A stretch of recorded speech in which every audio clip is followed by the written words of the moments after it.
Okay, we're picking up where we left off on Case 4, which is kind of another flashback to Mia. Creepy butterfly girl. In the middle of recess moments.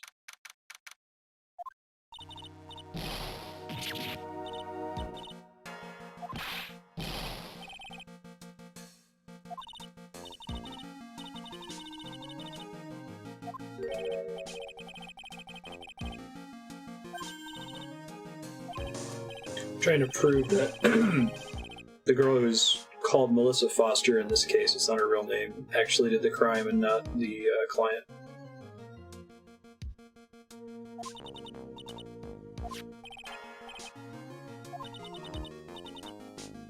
Badly in need of information. Need info about Melissa Foster herself.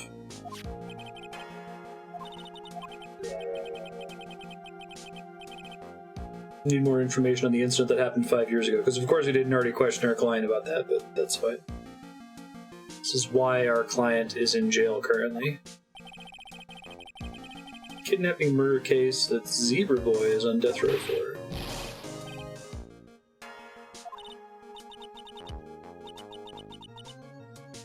Or Mr. Falls.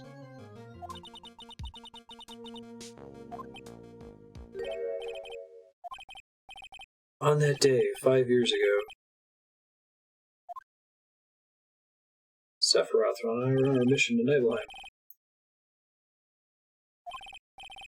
Picture reminds me of everything. Bridge looks the same, just like then, 5 years ago. It could fall apart at any minute.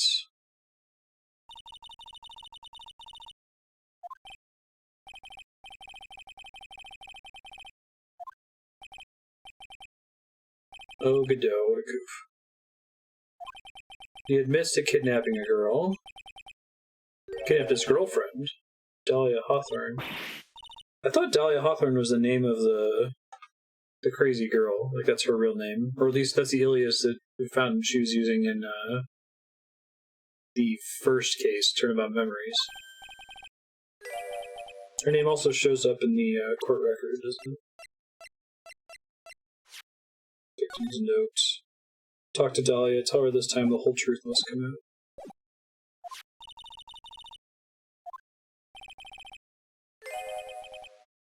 Valerie's little sister, what? Yeah. You can really preempt the nannies in this game.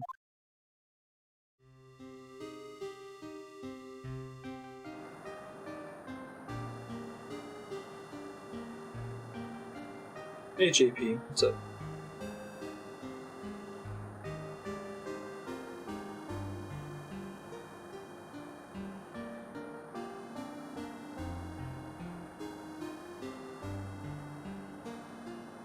Astronaut killer.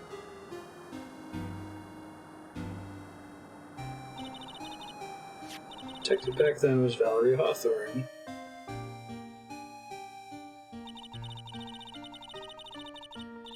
Don't think we've had a client yet that hasn't withheld significant information for dramatic purposes.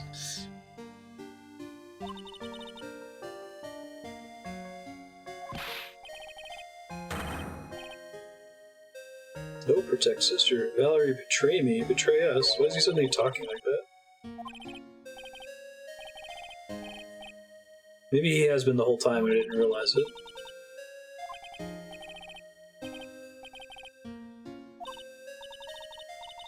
Did he actually say my teen angel?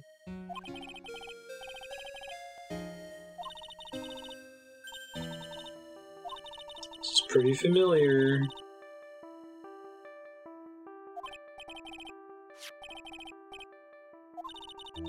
The three of them planned the kidnapping? What?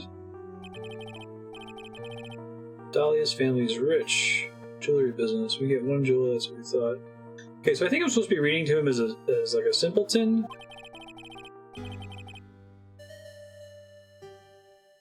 A mice and men kind of a dude.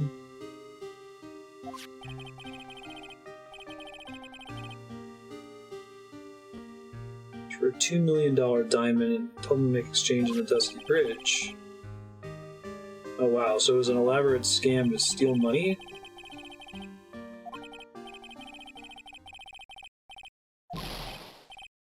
I need to split the money 3 ways.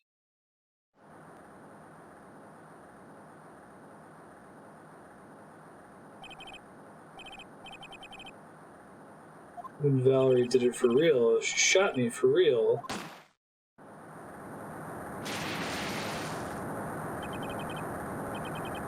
Shot in the arm, Dahlia jumped in the river.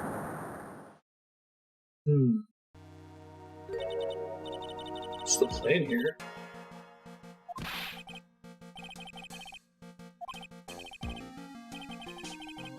Blacked out and woke up with the police all over.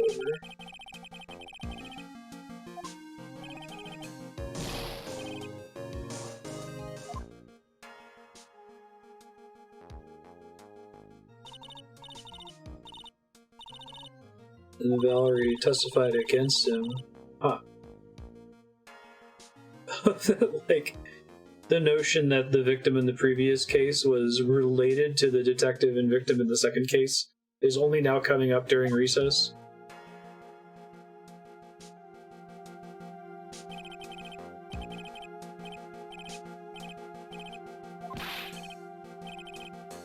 I want to know why Valerie lied. So she wouldn't go to jail?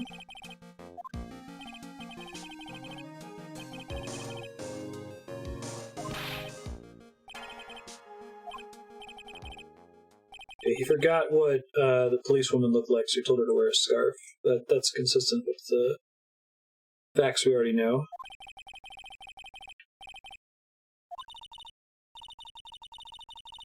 That's why you made a crazy escape like that. We were just defending you on the principle of it before.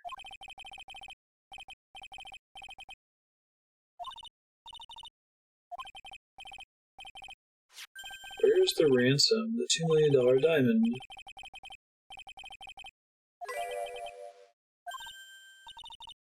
He doesn't know what happened to the diamond. Maybe that was their scam to keep it without having to split it?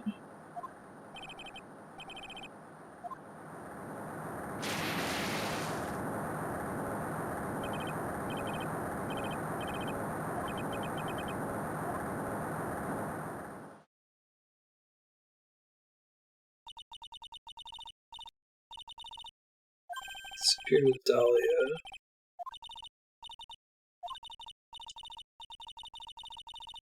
You said with Dahlia, do you mean the diamond is still missing, along with the body of Dahlia Hawthorne?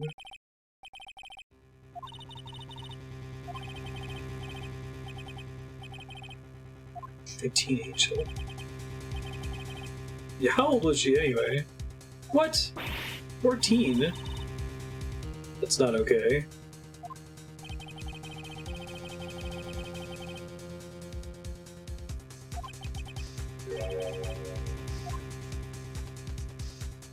He like explicitly referred to her as his girlfriend too. Falls takes the fall.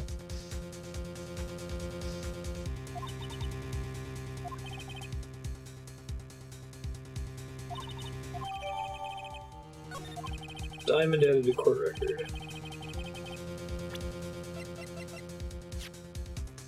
$2 million gem used as ransom for Dahlia, lost to Eagle River 5 years ago. One of his rules is to strike while the iron's hot. Okay, whatever you say, Godot.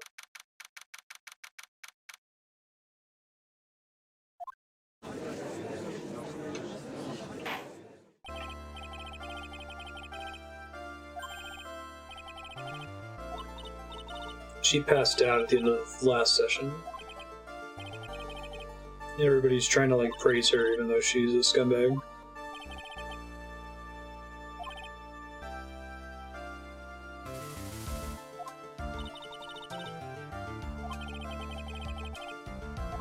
Edgeworth has given me shit for trying to pin the crime on her. 20-year-old Edgeworth.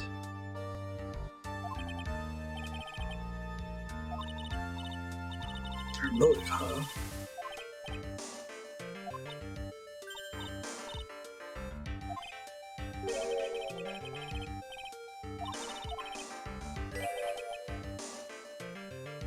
lawyer is someone who smiles no matter how bad it gets. I mean, I think that Mia says that to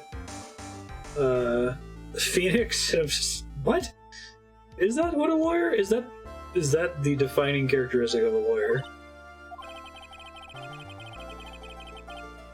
Smiling on the outside while your guts are twisted in knots is the mark of a pro. I guess, okay. I can kind of see his point. Basically, don't show if your composure's broken. That's fair.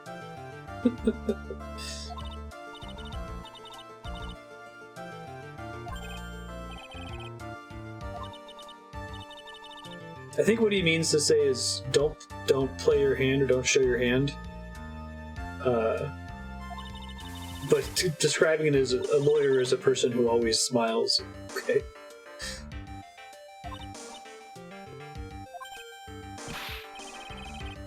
You're such an honest and upstanding young lady. Is she, though?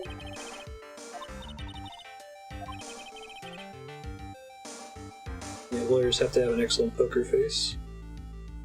I wonder if that's, like, if they're just literally localizing it. Or if always smile is an idiom in Japan.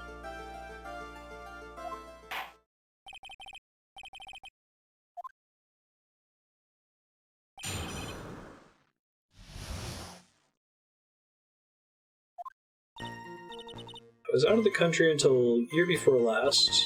I'm going to try to read the testimony verbatim. Until I entered college, I had never been to Eagle Mountain before, and I certainly don't have any reason for wanting to hurt a police officer. Holding a grudge and killing the officer who testified against you 5 years ago, kidnapping a poor girl. I just think the defendant is a terrible, horrible monster. Calls for speculation, but that's not speculation. It's not a statement of fact, though.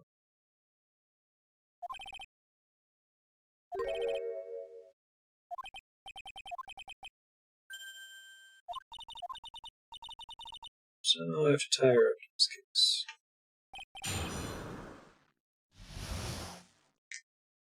I don't think I'm getting punished for pressing anymore. Although maybe I am, because that's something that happened last session.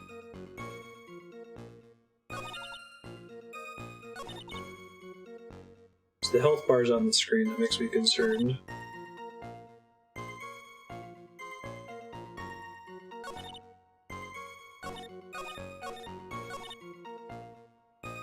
Let me save just to make 100% sure.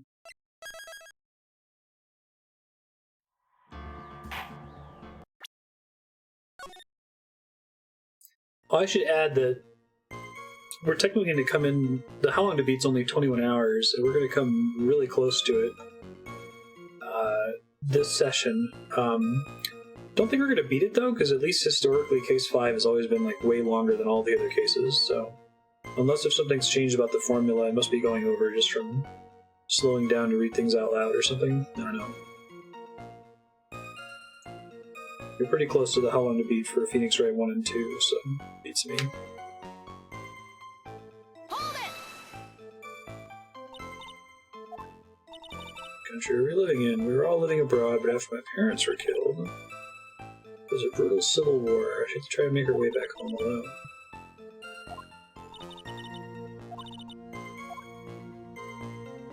Press her harder. What country are you in? This line of questioning is childish. What country she was in and how many languages she may speak are irrelevant here.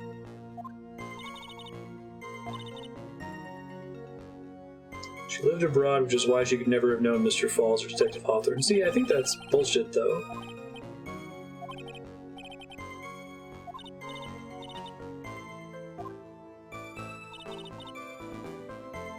Didn't know either the victim or the defendant. Hold it!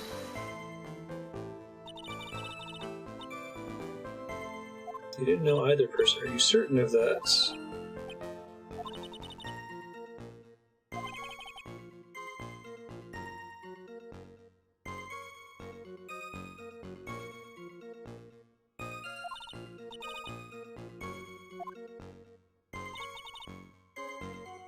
I should call it. I've never been to Eagle Mountain before. I feel like this is probably going to be the one that I present on.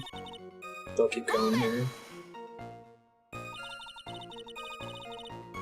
made you decide to go to Eagle Mountain anyway?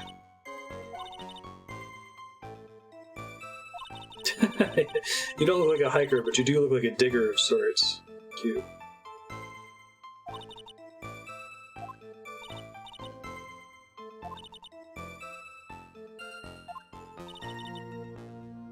She's like, I fell in love with its dark, cold beauty and stark emptiness or whatever. I mean, it's like, didn't know you were such a goth. Objection! Her name is Dahlia. She's the ultimate goth. Dahlia Murderface.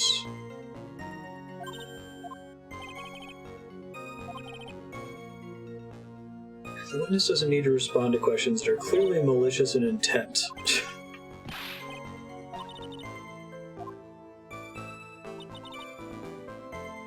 Interview reason to want to hurt a police officer.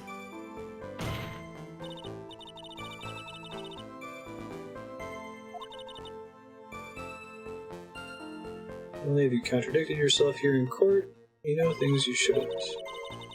Scratches on the truck of the car. Objection!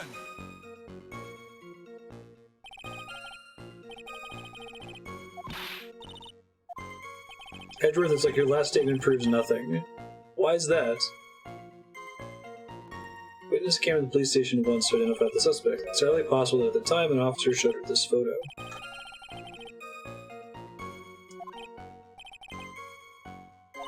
The oldest trick in the prosecutor's book.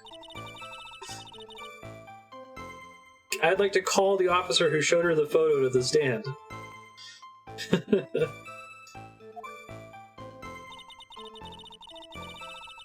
It's like, she could know anything. Holding a grudge and killing the officer who testified against you 5 years ago.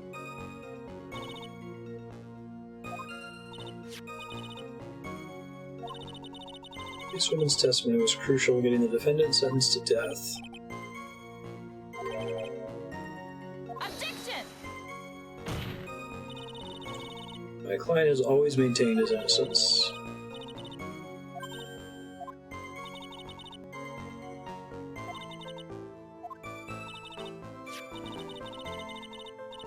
The client forgot what the detective looked like. It's true.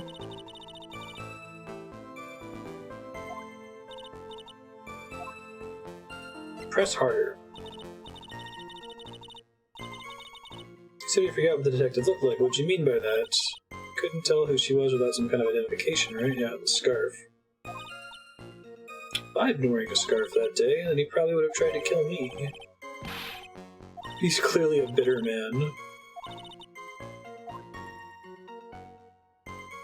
Have it added to the testimony. What the witness said just now was tremendously important.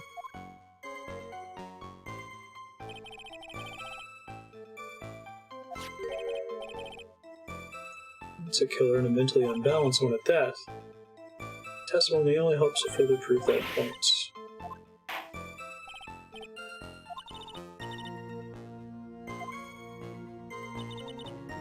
Guess I'm lucky I wasn't wearing a white scarf. Hold it! What do you mean by lucky? It's February now and everyone's wearing scarves. If I'd accidentally worn a white scarf like you said... How does she know that it's a white scarf? Because the one that we got wasn't white. It was a close enough blue, right?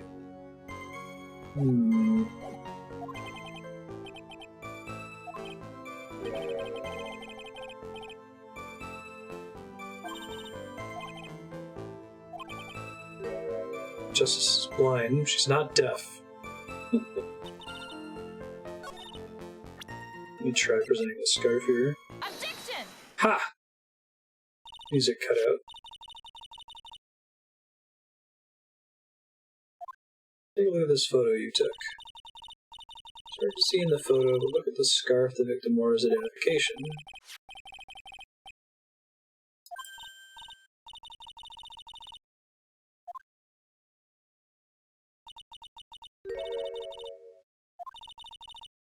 That's strange. In your testimony, you stated the following.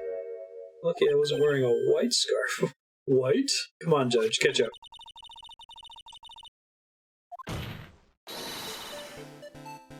Scarf you identify, but it doesn't look white to me.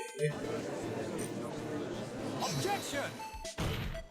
Of the Super Mario Brothers 3 title screen, like, rabble, rabble, rabble crowd noise. Objection! Not this time. The witness just confirmed that this was the victim's scarf. It's true the scarf doesn't look white, but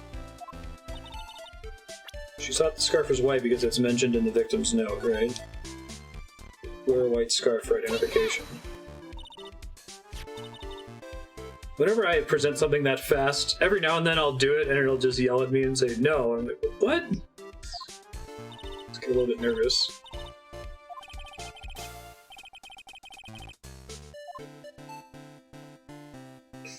Everybody's got smug paws, smug pregnant paws animation.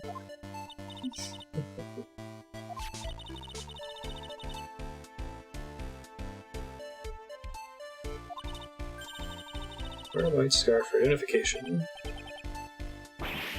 White scarf! Edgeworth, like, yelling in pain.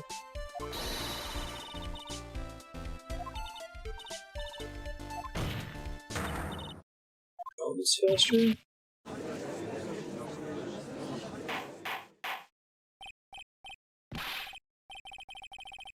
Yeah, Edgeworth, you better have a good explanation. He's probably gonna come up with some bullshit.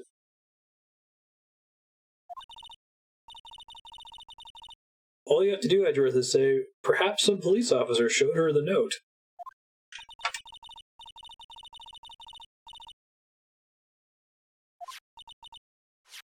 Terry Falls is one. Person who wrote the note, Valerie Hawthorne, is another. Finally, one more person. Person that no one would have suspected. Dahlia... Oops.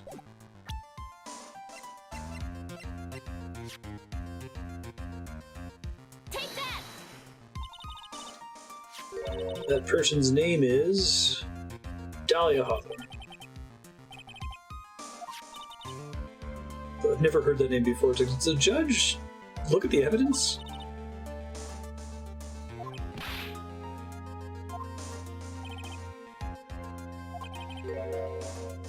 Miss Faye must be desperate if she's trying to bring the dead back to life. They never did find her body, and this is an anime setting, so... Fall off a cliff, it's certain you're still alive. Probably in better condition than when you fell.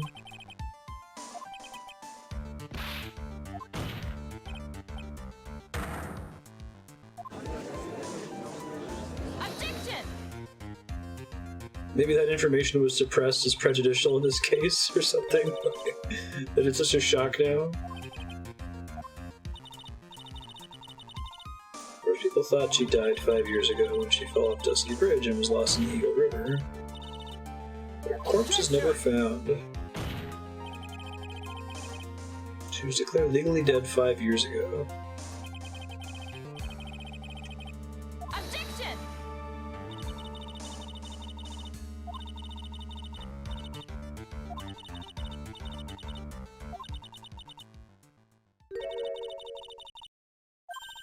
Objection! Said that this was 5 years ago. She should be 19 now.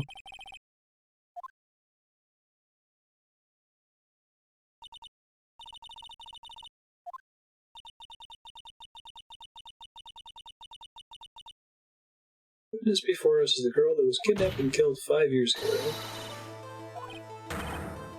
The judge has had a super nani. Tossing a grenade into a 3-alarm fire. Unless you can tie all the loose ends together, you're nothing but a hit-and-run arsonist.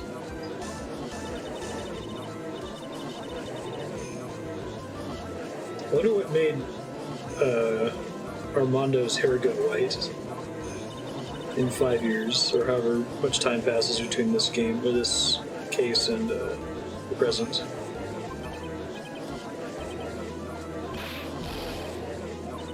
Did he see a giant killer space whale?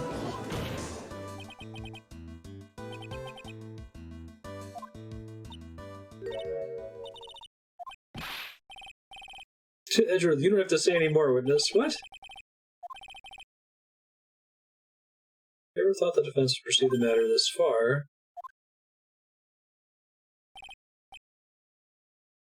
Prosecutor's office isn't filled with fools. Naturally, we conduct full background checks on all our witnesses. He knew her true identity and withheld it from the court? Allowed her to self-identify, allowed her to... Wow. Edgeworth is a scumbag.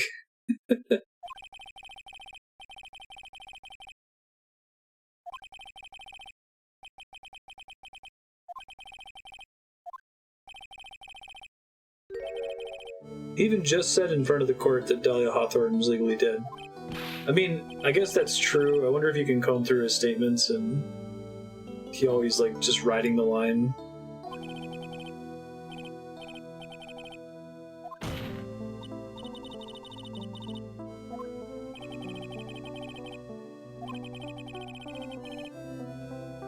It cracks me up. The tone of this game is always, whenever Edgeworth cheats, it's like, such a genius prosecutor. It's like, what? No, he's cheating. Objection!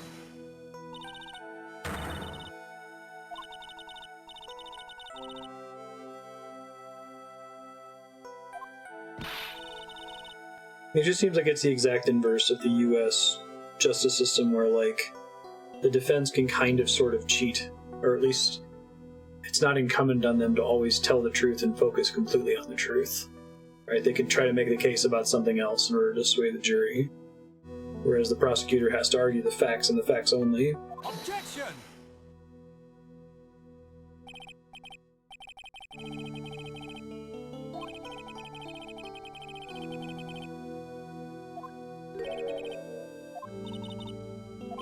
How dare you? 5 years ago, this girl was kidnapped and nearly killed. Even worse than that, 5 years later, Dahlia Hawthorne lost something much more precious, her big sister.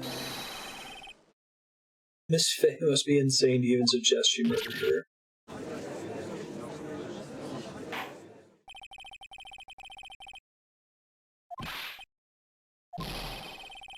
What possible reason would this witness have for killing her beloved sister?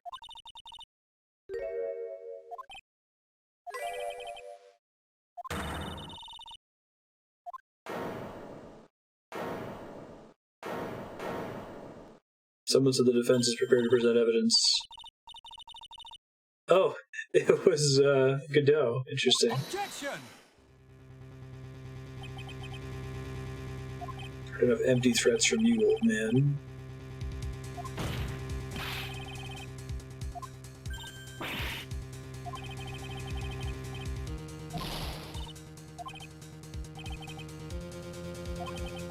It's like, you think you're in a tough spot, huh? No, you've just arrived at the moment of truth.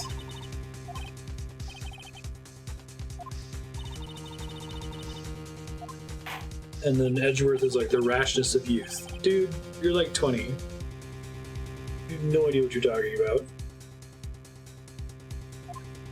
I feel like Edgeworth was less shitty towards the end of Phoenix Wright 2. What motive could this witness have for murdering her own sister, Valerie? I mean, probably the diamond, right? But, like, what else could it possibly be?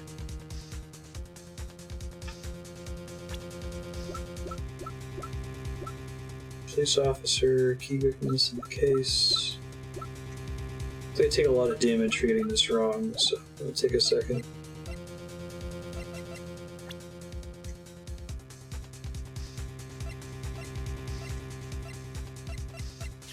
And here it mentions her name, right? This time the whole truth must come out. It doesn't make sense for it to be the diamond because she did the... Theoretically, Dahlia still has the diamond. It was in her backpack. That's what their client told us, so it's gotta be the victim's note? Let me save before I select it. Oh, it won't let me. Well, I saved a little earlier. I can always rush through. Take that. Music went away. Maybe we're okay? Okay, she has specific dialogue. Called Valerie and told her he wanted to meet. This is the note she left. says, talk to Dahlia, tell her this time the whole truth must come out. Valerie gave Dahlia a warning. She told her she was going to reveal to the world the whole truth. Whole truth. It's an important secret. The fact that she stole the diamond, absconded with it.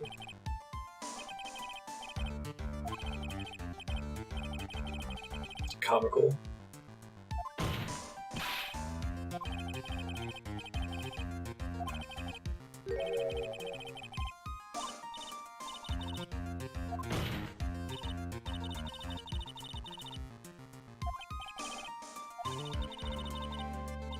I'd like to request further testimony regarding the kidnapping 5 years ago.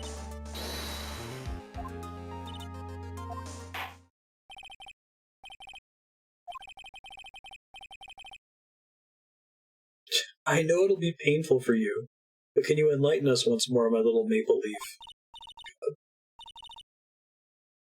This is a flashback. That's the Canadian judge. So it's a different judge.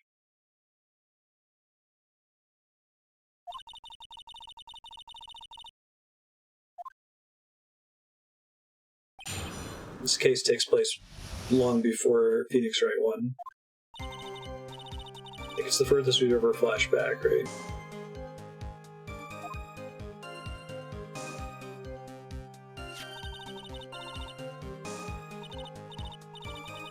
The ransom price was a raw diamond. My sister Valerie brought it to the bridge.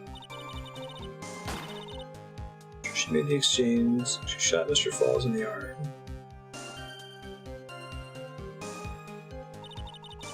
So Mr. Falls tried to kill me by shoving me off the bridge from behind. I survived, but I was afraid I might be kidnapped again for my family's money. So I decided to change my identity and start a new life. Okay.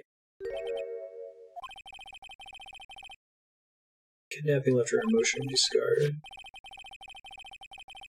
I think he's meant to be from, like, Osaka in Japan. They're like, okay, we need to...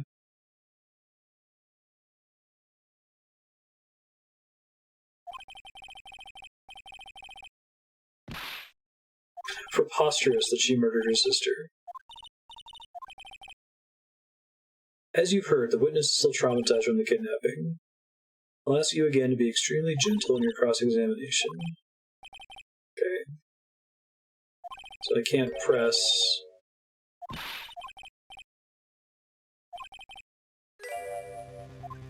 You know, the kidnapping 5 years ago was staged.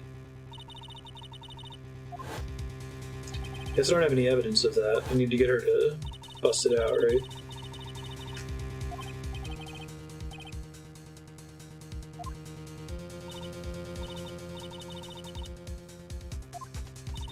Fake kidnapping is your best shot. That's her secret.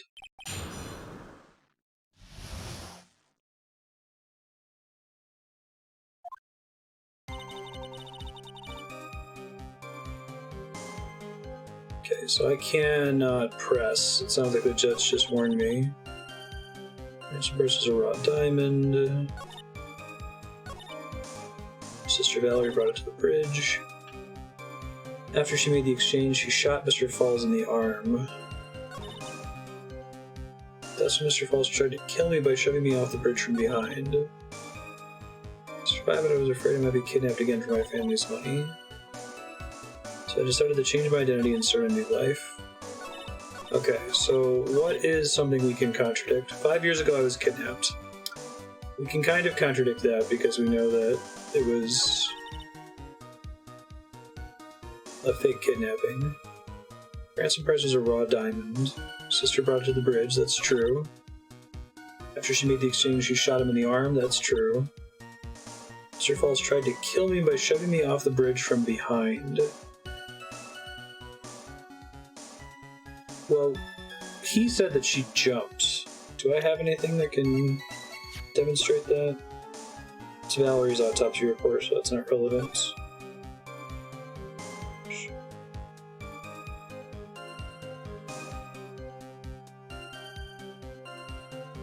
Nothing on the map that I can use.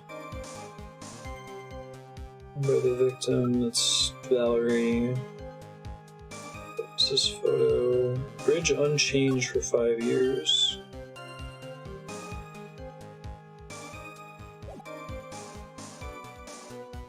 It's interesting that they updated the bridge unchanged for 5 years thing, right?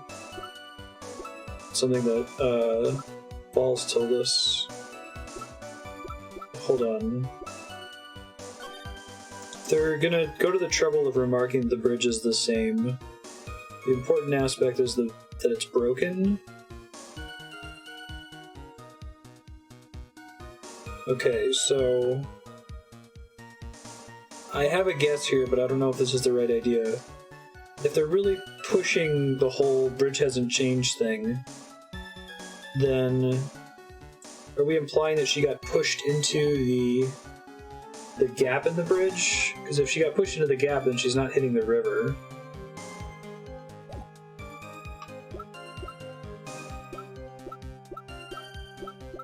Trying to see if there's anything else that I could possibly show here. Everything else is...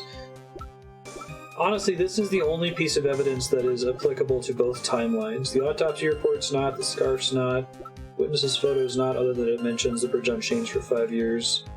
Victim's note is not, and the crime photo and camera and diamond. Well, the diamond might be relevant to this timeline, but not relevant to this line of questioning.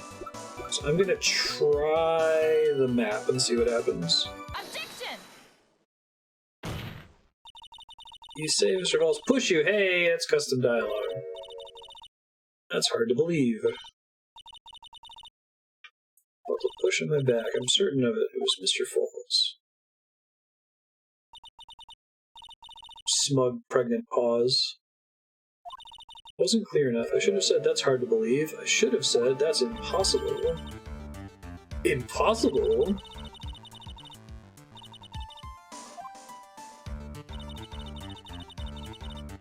Bridge hasn't changed at all in the past 5 years. Well, I think they said it was repaired recently or something. I think Edgeworth said that.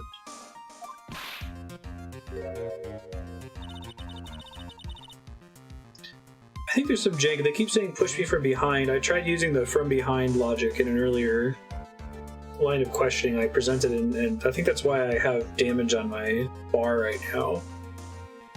Because either way, they're still facing each other, right?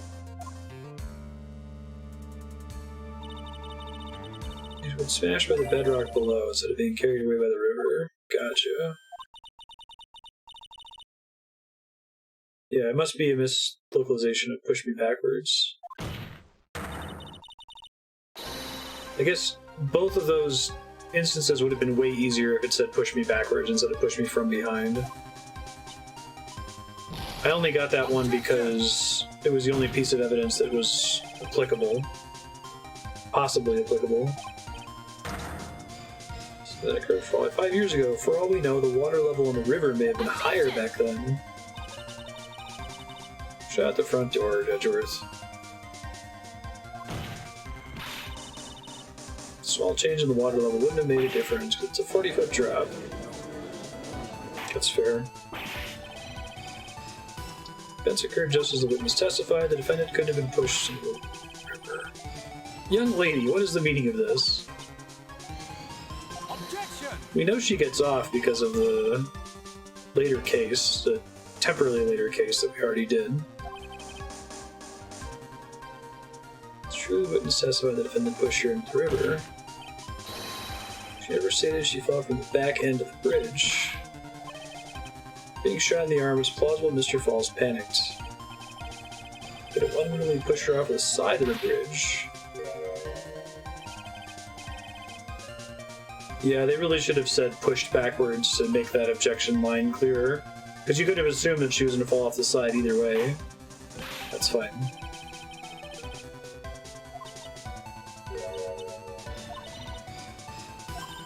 Fell off the bridge and my skirt got caught on one of the bridge's side wires. You can't be serious.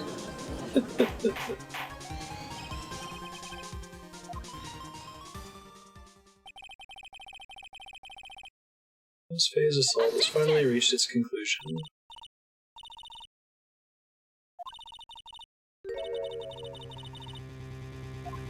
Yeah, leading the witness, no kidding. After being shot in the arm, it's plausible that Mr. Falls panicked. Therefore, he could have unwittingly pushed her off the side of the bridge. Once again, I'm forced to say that's impossible. What's so impossible about it? I love Edgeworth's face there. Contradicts the court record. No, it's not the map. The only other thing that shows us the bridge. There's no way unless if she fell exactly through the cables, I guess. And they keep saying the bridge hasn't changed, right? Uh-oh. Right here in this photo is kind of generic. Oh no, now we're cutting to the photo. Yay, we got it. I didn't hear the music cut out, so I was worried. Extend up to about 5 feet off the ground. It would be impossible to push someone off from there. Objection! Is he gonna say like she could fit through one of the holes? Let's remember the size and strength of the defendant. Could have easily picked up a 14-year-old girl and thrown her over. Yeah, but that's not the testimony. So young and already so forgetful, Mr. Edgeworth.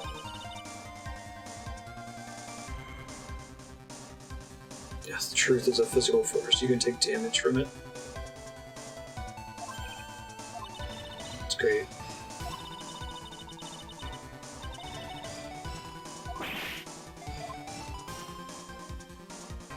Smug, pregnant pause.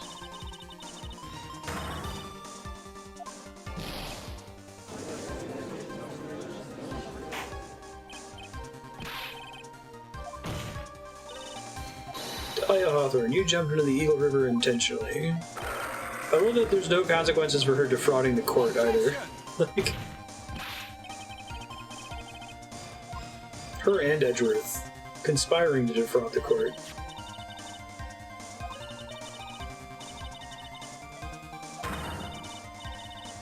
Objection! Jumping into a raging river would have been suicide. You were confident you could handle the swift current. Objection! She had a compelling reason to jump in the river? She wants to keep the diamond? She wanted to keep the diamond, I assume. I don't know what else I would show. Take that! It's a huge health penalty if you feel that. Okay, something else disappeared with Dahlia. Item that Valerie brought up the mountain with her, the $2 million diamond. It can't be! Dahlia had it planned from the beginning. $2 million and to keep it all for herself.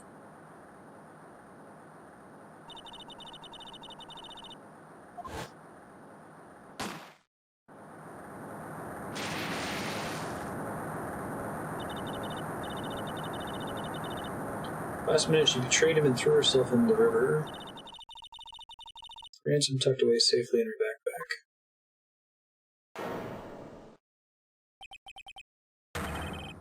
That's simply ridiculous. Objection! 5 years ago, the witness was only 14 years old. Do you really think a 14-year-old is capable of such a demonic plan? Haven't been any 14-year-olds before, Edgeworth.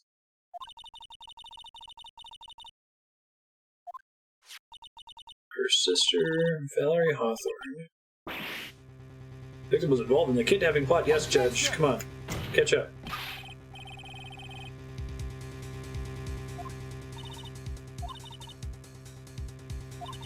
Must have weighed heavily on her conscience for the past 5 years. Sole reason behind the victim's murder.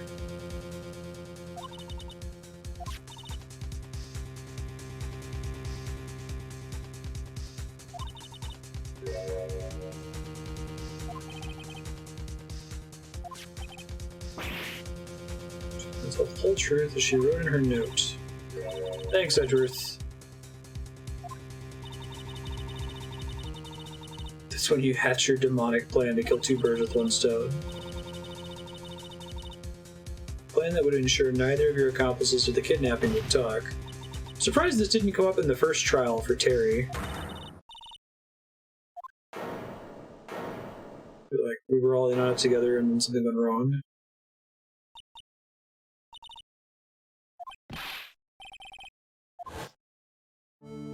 Who's laughing at a time like this? And we got to see this animation back in Tournament Memories.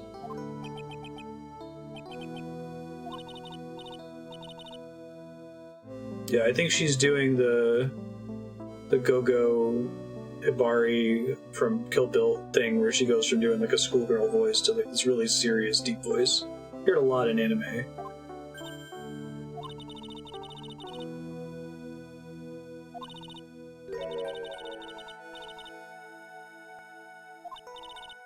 You have the evidence to back it up, don't you?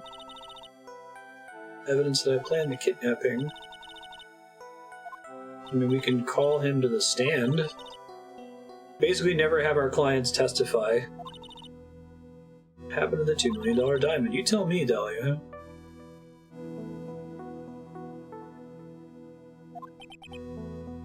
He goes from like the cute schoolgirl voice to the super deep, serious voice.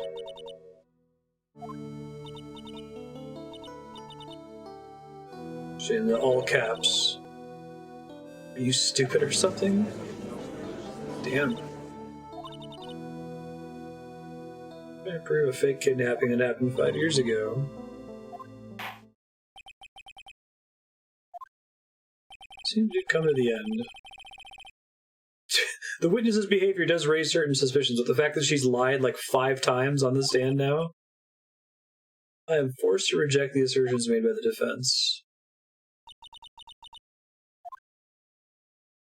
Of course you are. Girl's made a fool of me and there's nothing I can do about it.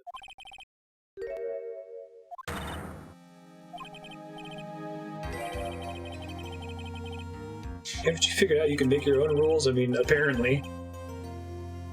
Even if there's no evidence, there's still testimony. Day in question, Dahlia murdered her sister Valerie. She hid her body in the trunk of Mr. Fall's stolen car. Oh, the way they did Falls with an apostrophe S makes me wonder if it's supposed to be pronounced Fallus.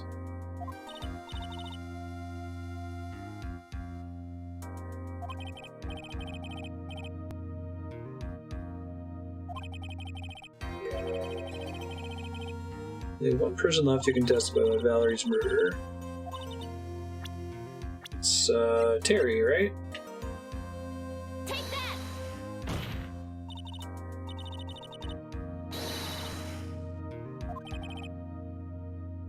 Flawless, like flawless.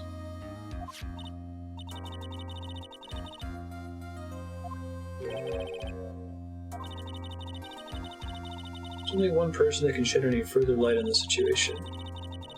Only one person that knows what Dahlia's role in the kidnapping was.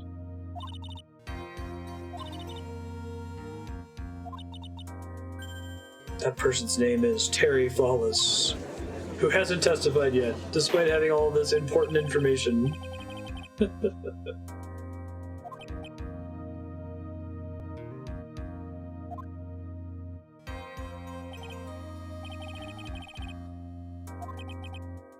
Prosecution has no objection.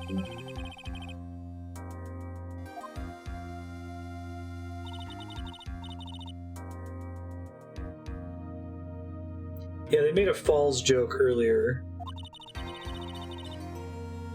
Terry Falls took the fall, but they spelled it F-A-W-L-E-S apostrophe S, which you usually only use if you're supposed to re-enunciate the S. It could have just been an error, I guess, but...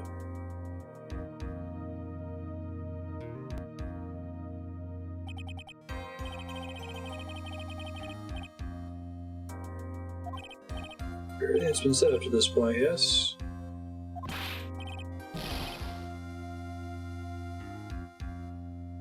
Dahlia died 5 years ago. Valerie betrayed me.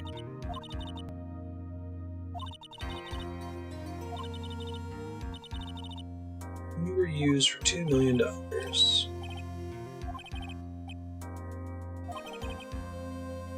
2 days ago on Dusky Ridge, who did you meet? Was it Valerie or Dahlia Hawthorne? Dahlia, did you betray me? 5 years ago, she promised to never ever betray each other. She gonna manipulate him? Is it how she's gonna get away with it here? You don't trust me anymore? That makes me sad. There's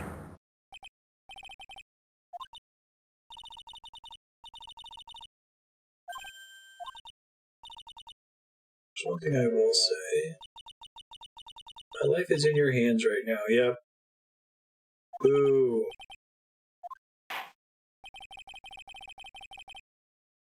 I will allow him to testify once and once only. Why?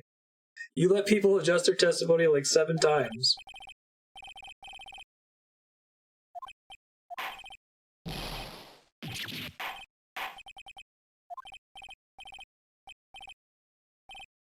Water, please.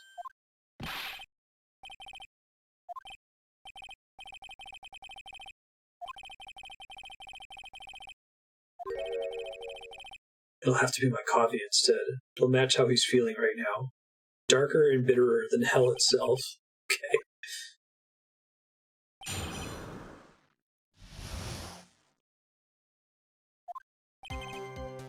That day, 4 p.m., I stopped the car. I was in front of Bridge. She wasn't there, so I waited on Bridge. Watched my car from Bridge. I never put no body in that car. Finally, one woman came. She stood in front of me. We talked, then she left. That was Valerie, not my Dahlia. Thanks, dude. Great.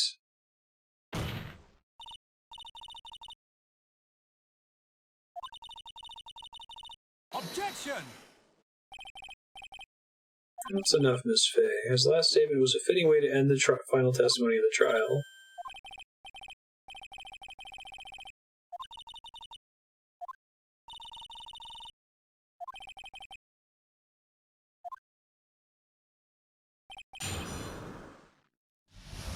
Who did you see? Hold it! According to the note, the meeting was supposed to take place at 4:30. You certainly arrived early, didn't you? It was raining, already dark. You waited on the bridge for 30 minutes? Eagle Mountain, that spot.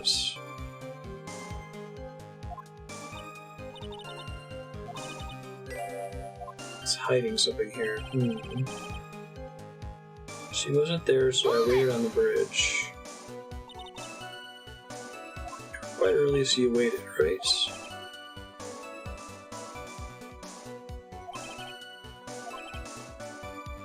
To him, 30 minutes must have been like the blink of an eye. Watched my car from the bridge. I never put no body in that car. We were watching the car. Bridge, the other side is broken. Nobody can come from there. Oh, okay. They like their side contradictions.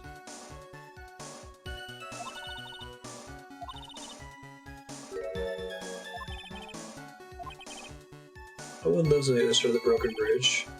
There's a small shrine up the mountain, but that's it. Just a normal American, you know. Pretty standard for California to have shrines at the tops of mountains. Alright, well they said there's a contradiction here, so let's see if we can find out what it is. They show the car. That makes sense.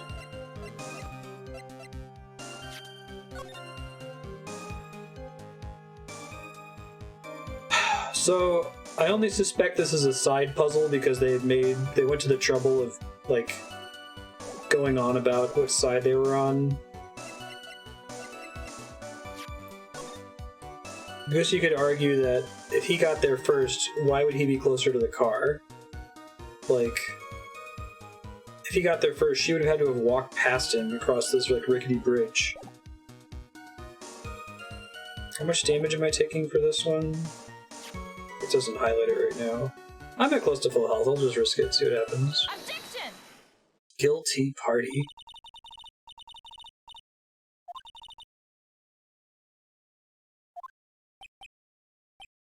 Okay, yeah, we're calling him out on the whole waited on the bridge thing.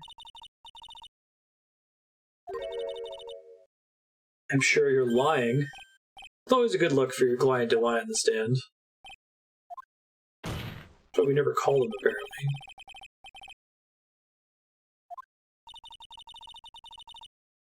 For who arrived at the bridge first? Look at this photo. It's perfectly clear.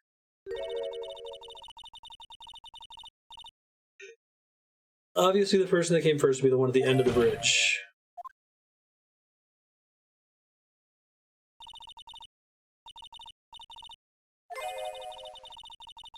You must have arrived at the bridge after she did. Okay, well that's inconsequential though, right?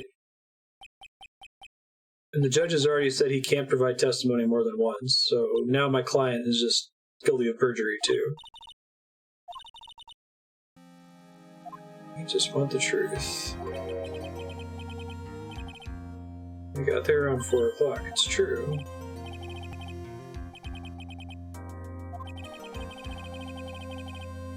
Had somewhere to go, a special place. Yeah, it's an old temple about 15 minutes. Just translate it to church, but okay. 5 years ago, me and Dahlia, we promised each other, we swore we wouldn't betray each other. But that was her idea, to swear not to betray each other.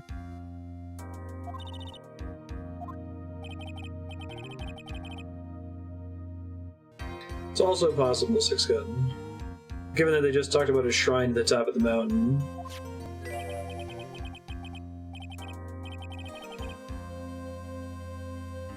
Hey, that's the necklace from Turnabout Memories, the first case.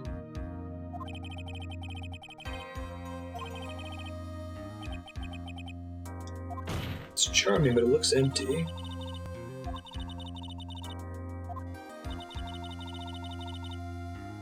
His car unattended and walked away. It's gone for approximately 30 minutes. Burk. That much time, Dahlia could have easily hidden the body in the trunk of his car.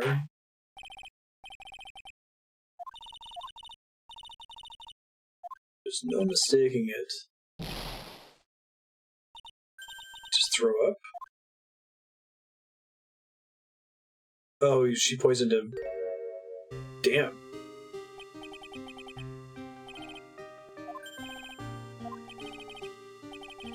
Promised her 5 years ago, if it ever happens, can't trust each other no more, then we're supposed to drink bottle.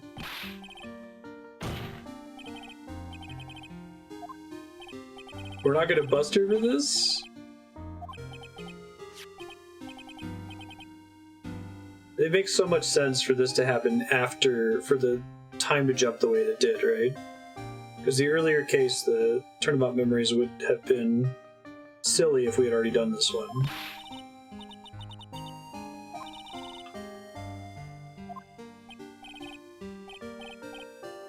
Don't want your innocence, don't want that, don't trust self.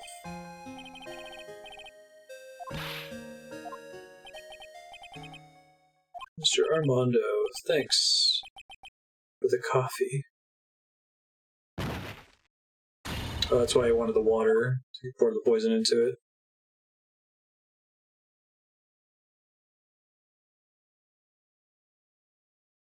That's a nice way to get away with no one losing that trial, right? Because Edgeworth is supposed to have a perfect record when you face him in Phoenix Wright.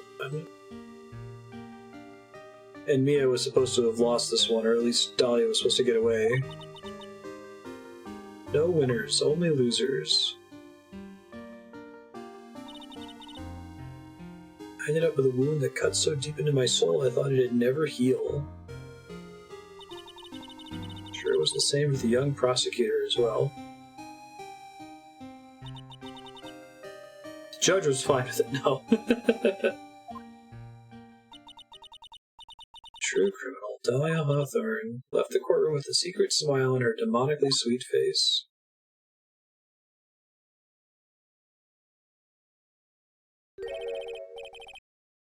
Unforgivable, that witch. We're so close to the truth, it was right there in front of us. You were too soft. What?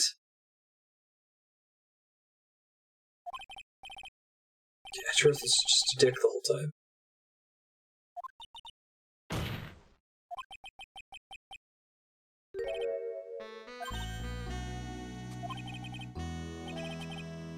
Can't cry yet. Oh, damn.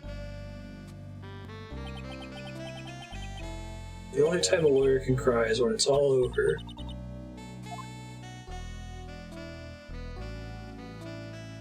Yeah. Anything can happen.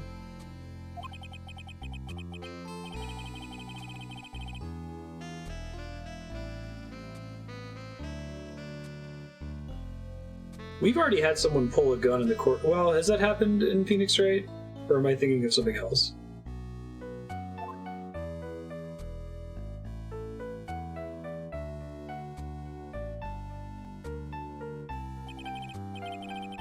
A year later, in this very same courthouse, I myself got wrapped up in that case.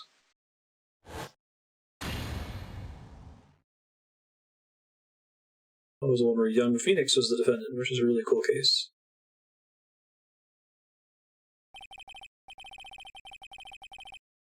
Only after that did Dahlia get put on trial for her crimes.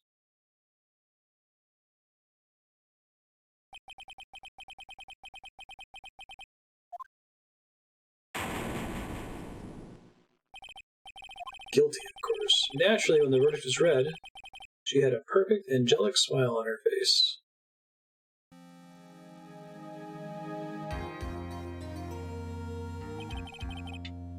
It's finally all over. At least that's what I thought at the time. Fortunately, couldn't have been more wrong. Great. In 5 years, and now something has happened that's made me remember all this.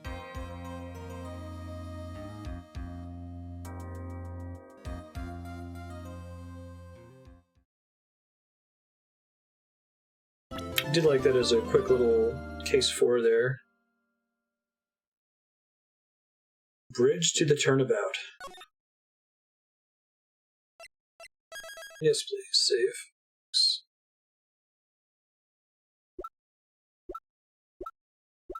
Wow, I don't think I've noticed the little portraits on each of these before. It looks a little silly when the screens are that close to each other. Edward looks so short.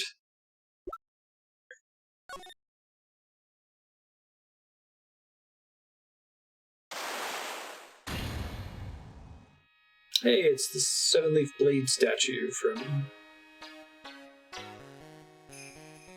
Treasured Korean Village heirloom, whose name means Seven-Branch Sword.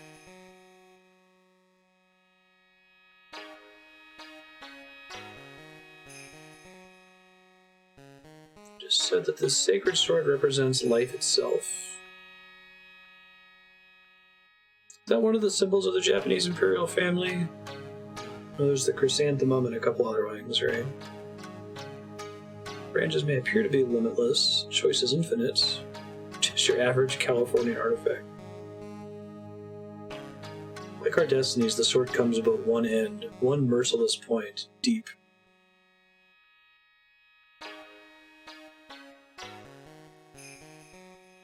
The thread that binds us to this world is severed.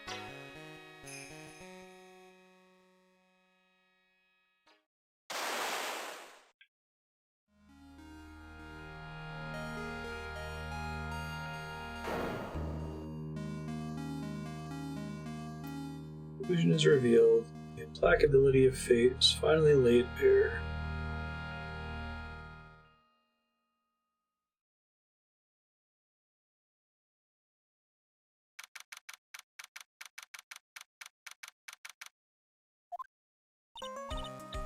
Hey, Nick. You know how I've got spiritual powers, unlike you? Oh god, this is... sure. You are a spirit medium after all. Just like you, if I don't keep my powers sharp, they get dull, right?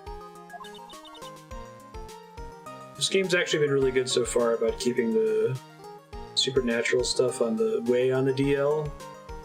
Because we've had the Magatama for investigation.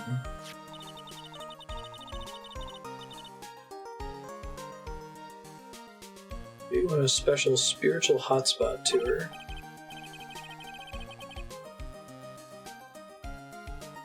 What's this magazine you're shoving in my face? It's the New Year's issue of Oh, Cult! Winter Spiritual Location Special.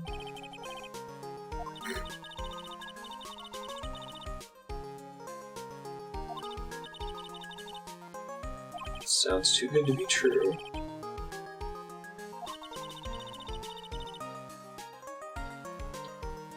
It's in a spiritual retreat called Hazakura Temple, way up in the mountains.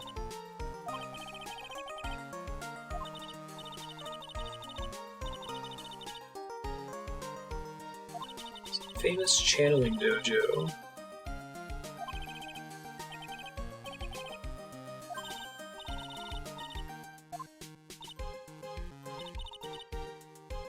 Signed up for the special course.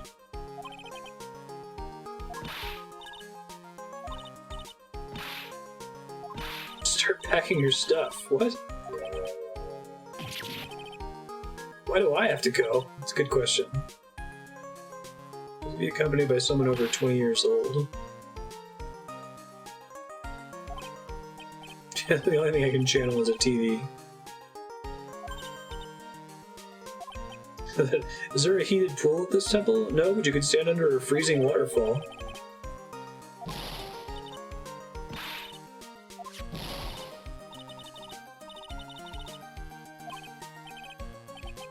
Look at this place, doesn't it look beautiful? Nope, not going. Alright. Phoenix sees something in the magazine. Oh, it's Dahlia.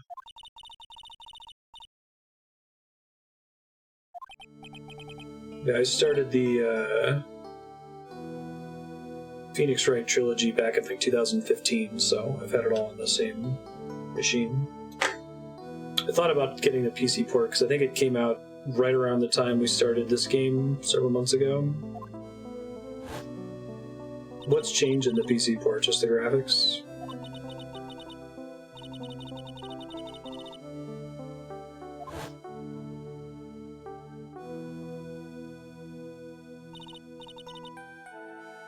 Can any woman ever count on you for anything? You disgust me.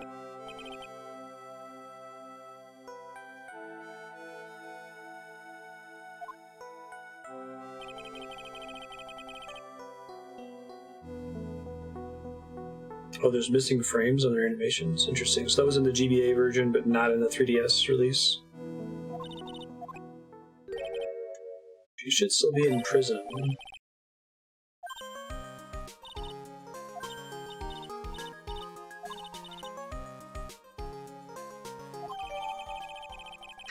Oh, cult! The least Japanese-sounding magazine title of all time.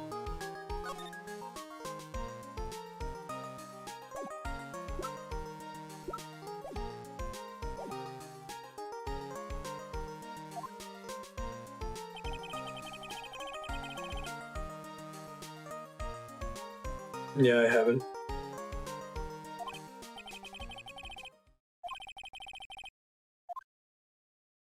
I wonder why they lost frames in the process. Do you think it would be they'd be adding stuff to the 3DS version, not taking it away?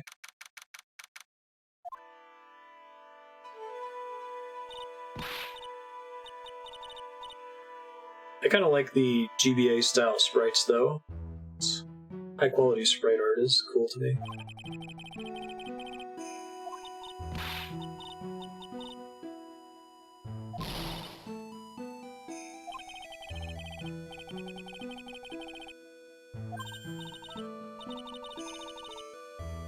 Oh, they redrew the sprites for the 3DS version? I see.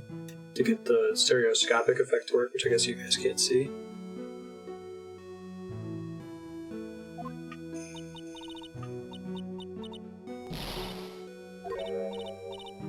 Oh, well, well.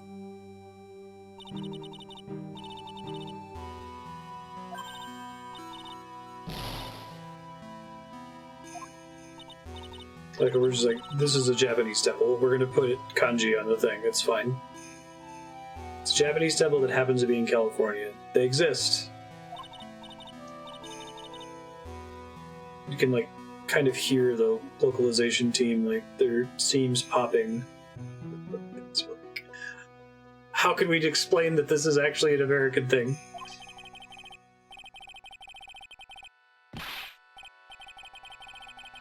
We are high up in the mountains.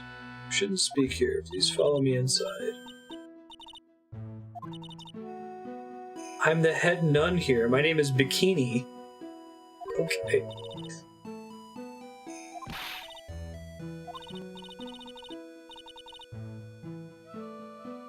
I guess I'm assuming that they're going outside of LA. That's my temple name. What do you think? It's tradition to have one.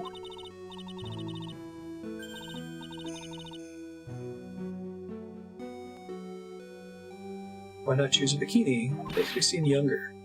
Okay. Her, like, cheeks jiggle when she laughs.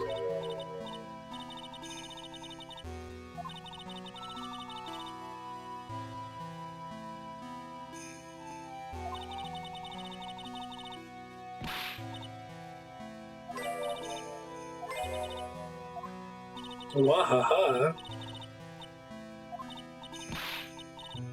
She interrupted the text there.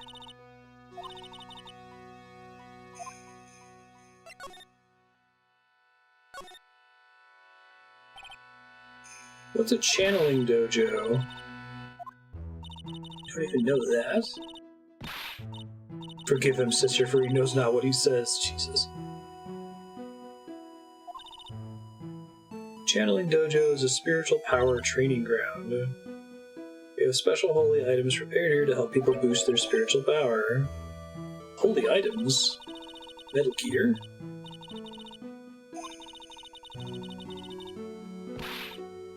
Spiritual power of these items seems to envelop you. I love that. Phoenix is like, wow, she must have just gotten off the trolley from the land of make-believe and, like, literally has an assistant that transmogrifies into his dead former boss. Part of where I keep thinking that the supernatural stuff is supposed to be an abstraction for, like, Phoenix's sake, to demonstrate his intuition and that sort of a thing, but pretty sure there were a couple instances in Phoenix Wright 2 where, like, literal supernatural things happened, or at least were admissible in court. Training session where you sit on a block of spirit ice and chant a spell.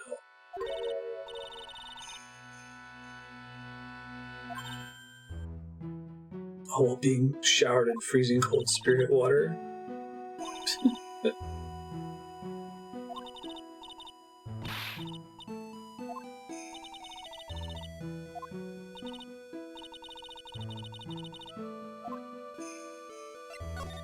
Tell me about that other nun.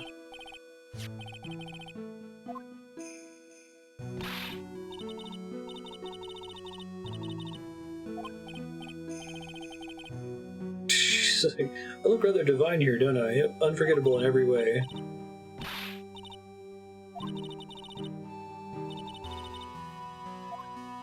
Iris helped me out. Cute girl in the photo. She looks just like me, doesn't she?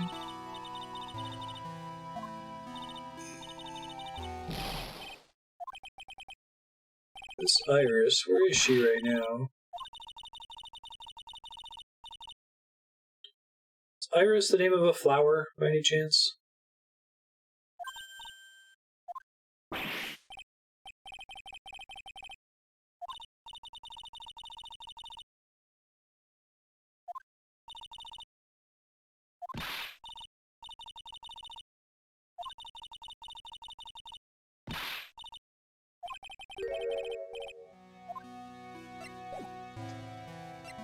So is Dahlia.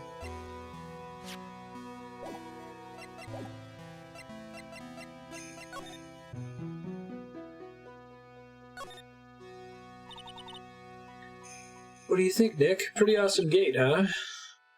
It's well maintained, too.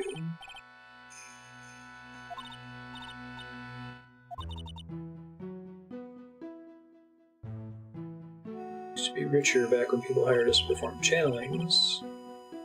Now the place looks run down.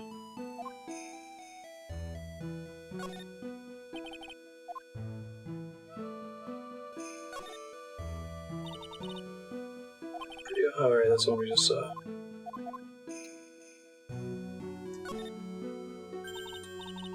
It's one of those snow motorcycle things. Most people call it a snowmobile, you know? Snowblow meal.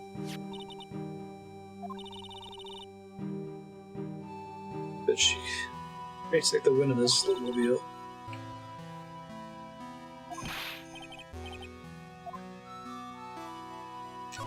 Oops.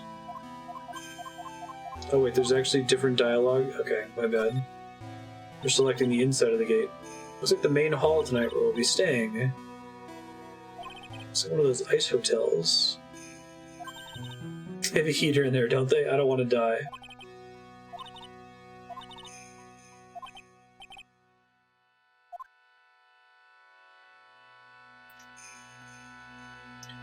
It's interesting they're referring to the previous, because like Case 2 and Case 3 in this game feel super episodic.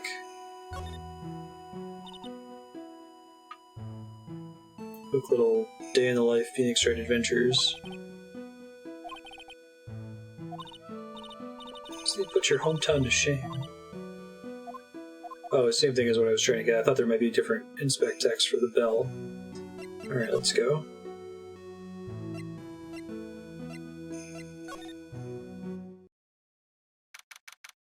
It's a giant Magatama.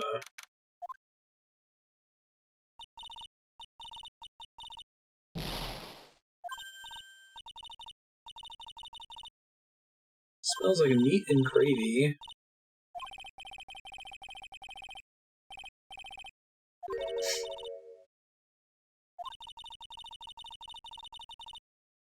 Think monks and nuns just sit around eating rice and gruel all the time?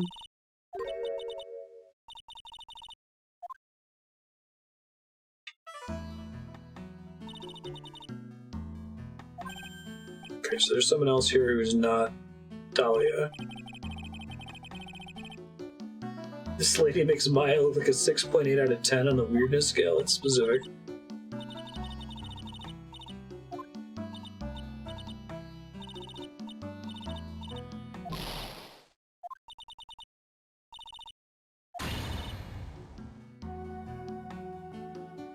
Miss Elise Donim? Payload effects, how you doing?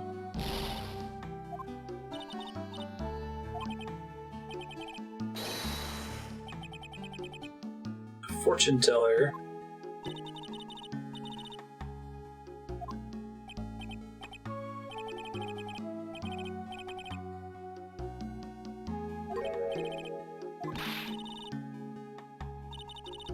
Case 4 as well, yeah.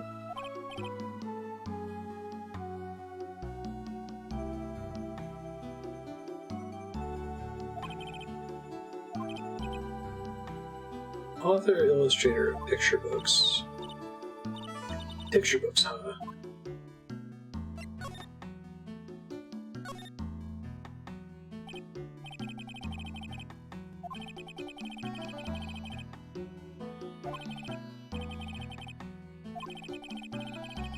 Wait, okay, when she says picture books, she means like children's books, not like manga, right?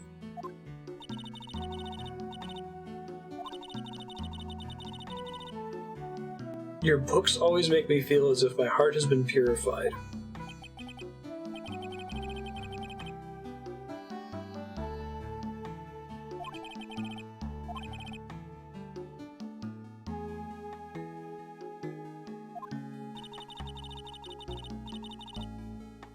So at least one award for her book last year, The Magic Bottle.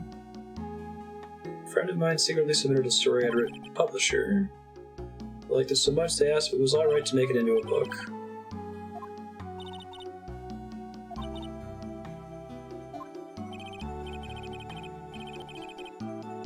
He's recently been accepted as an apprentice. He calls himself Loris.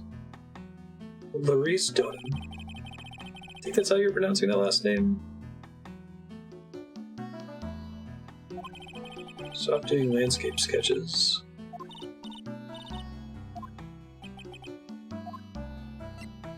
Why come here? Donim.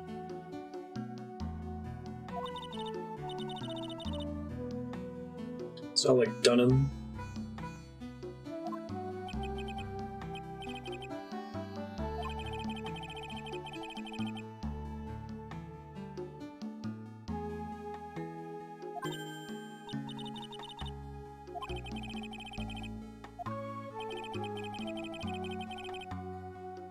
Refer to a book with a more Japanese feel to it this time. So that's why you're dressed like you are? Children have a certain image of me in their minds, and I want to disappoint them.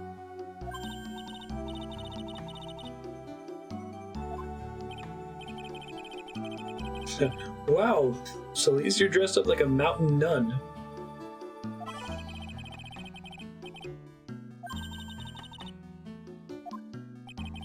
So I want a staff like that.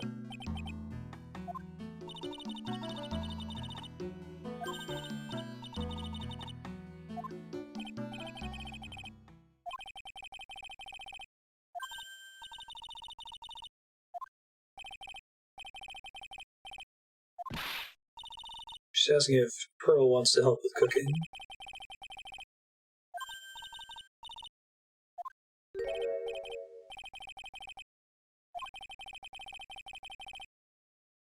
But at least doesn't want Maya's help.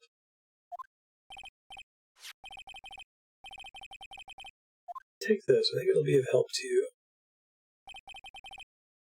These little maps always are.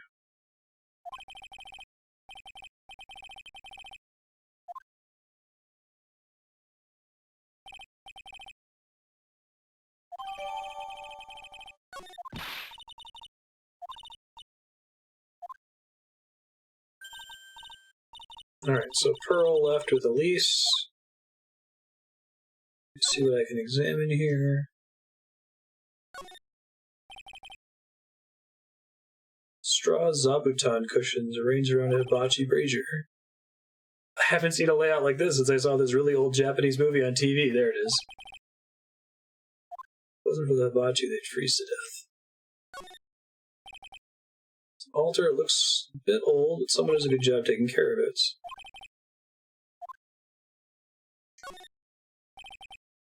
It's a laughably large Magatama on the altar. If I can see Psyche locks with the tiny Magatama I've got, I can only imagine what kind of power this bad boy has under his hood.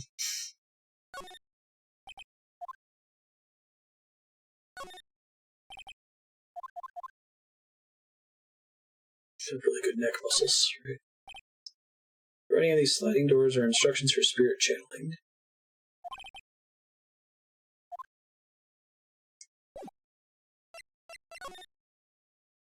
Hey Ricker, what's up?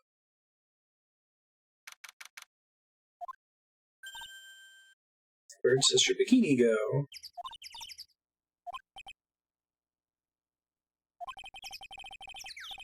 Yes, this is a new case. This is picking up from the flashback from last week. 6 years later.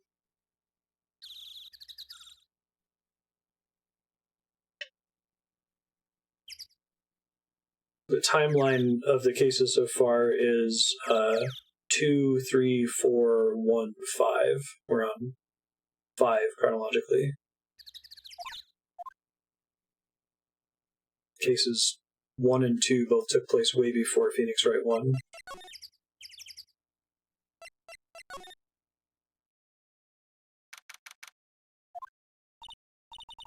I love the dusky bridge and like Arial font in the bottom right corner there. They're totally fine with the kanji on the gate, but okay, this is too much. Still California, guys. There's a river down there. What's wrong, Nick? You've seen a ghost. Not good with heights. Face your fear and try hurling yourself over the edge. Yeah, death is a good way to overcome phobias.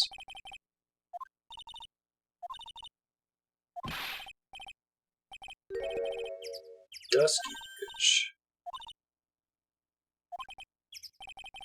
I must have had some challenge with similar sounding words to localize there.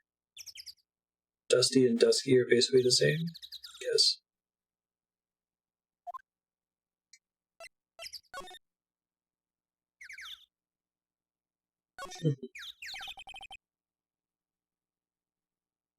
Narrow path going off in a different direction than that of the main hall. Sign here so old, the text seems to have vanished. Something hall?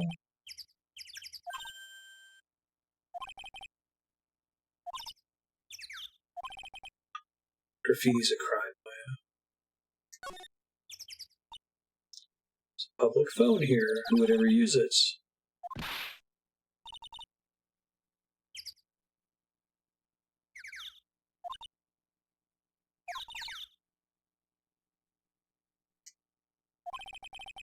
Yeah, there have been a couple super janky ones where you could tell they were trying their best to get the spirit of the original joke.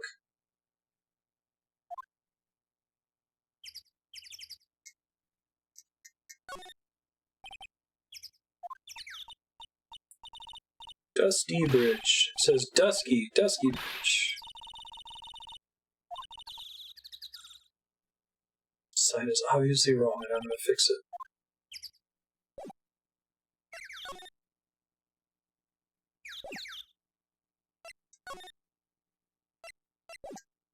One sec. See if there's anything in the snow here.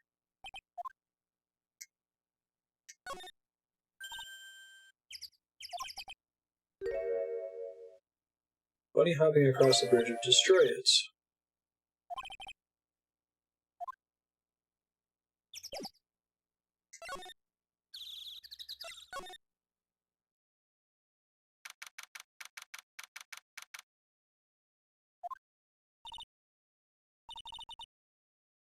The bridge was shaking like jello in an earthquake. Half the wood on the rickety bridge is rotting. Not to mention the last part only had like one board left on it. Your face is all green.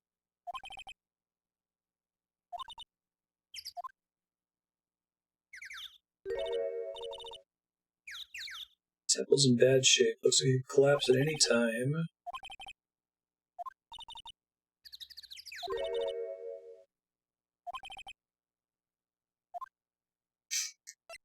Got a little Alanis Morissette. Alright. No clues here. Oh, it's just like a plant? Okay. We're just suspended by 4 of these wires. They're really thin. Should they be just a little thicker?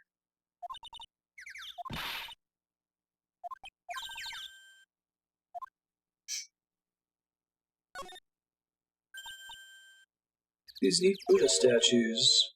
Maybe I'll take one home with me.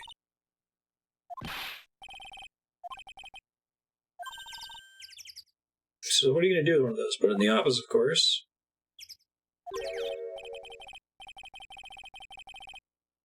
I don't think I've noticed a wooden statue in their office. I'll have to check next time we go back there. It's a giant robot buried in the snow. It's an incinerator. That's never going to come up.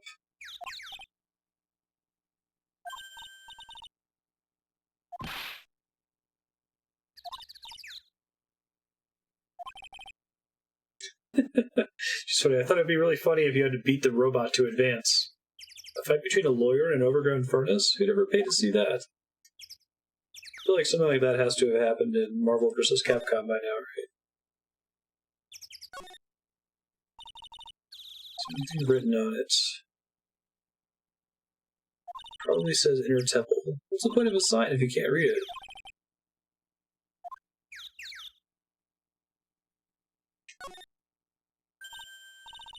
Half-open gate. Practically a welcome mat. Except the sign says no entry.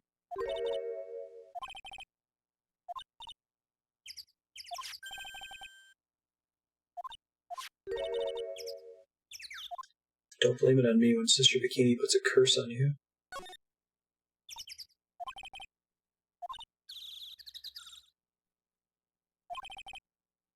It wouldn't be very temple-like if it was all bright and shiny. Been to a couple Buddhist temples that are pretty ostentatious.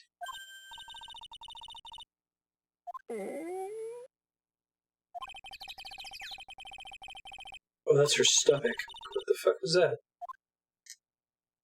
Sounds like that fit better when there's like some BGM.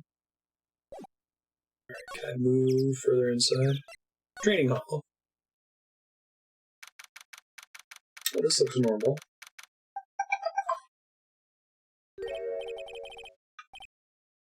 Tiny freezing cold room.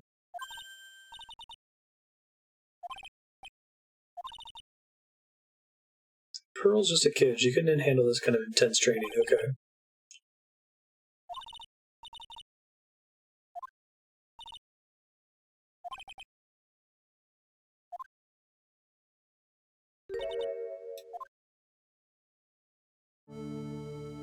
It's Dahlia. Is she gonna recognize me?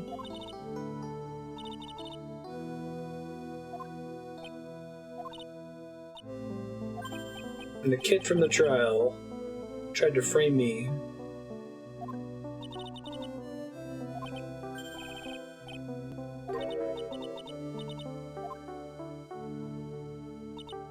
Will he be beguiled by her or something? Okay.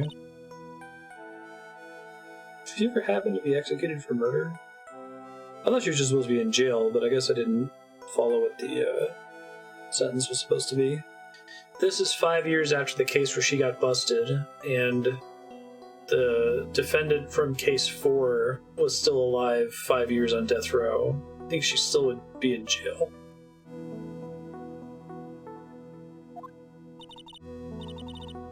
It's a pleasure to meet you.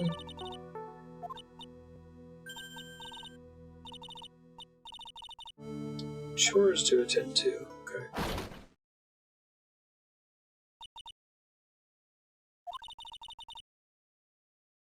She's not used to talking to urban sophisticates like us.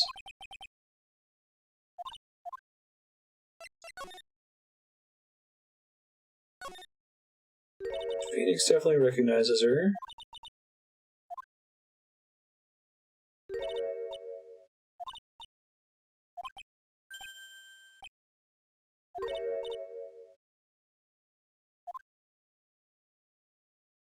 Love bug is one way to put it.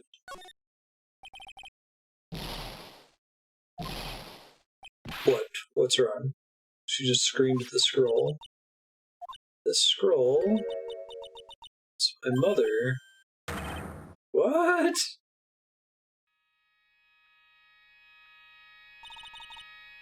Misty Faye.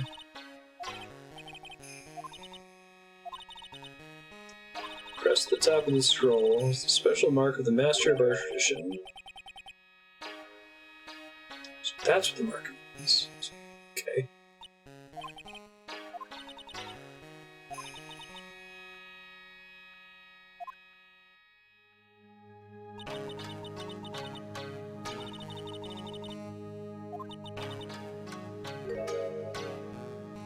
I can't recognize her mother's face.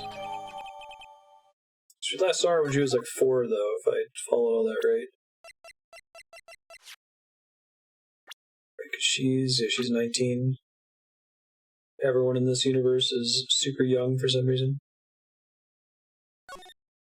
Everyone in anime is super young. Finally got some evidence. Door is locked.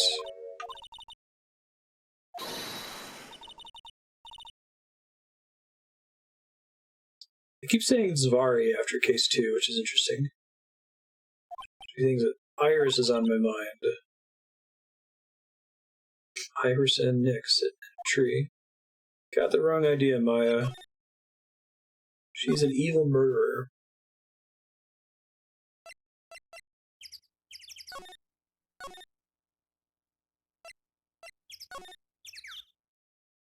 Serial killer, even. And they look like they're really trying to find ways to bring her back.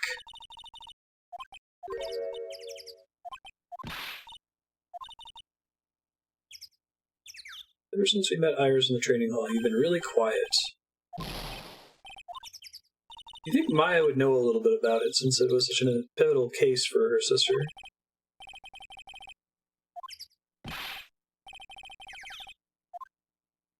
Hey, it's Larry Butts.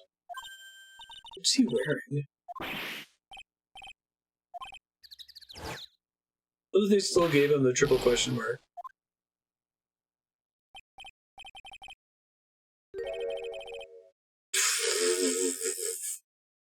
Laurice, like Larry.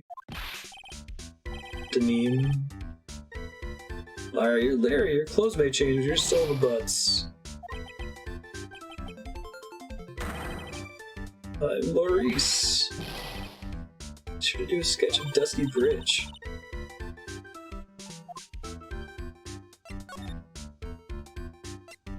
Fuck. Okay. Some of these cases feel like they were developed, like, years after each other. Donine.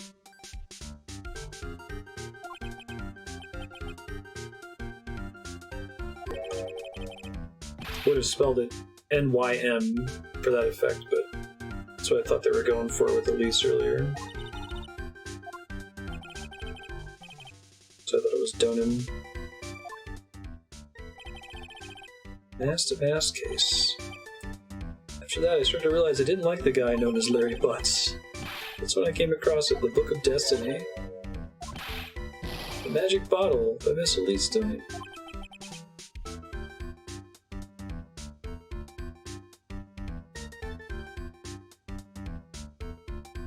Case 3 was looking for the second game. Oh, interesting. So you do 2 Maggie cases in the second game?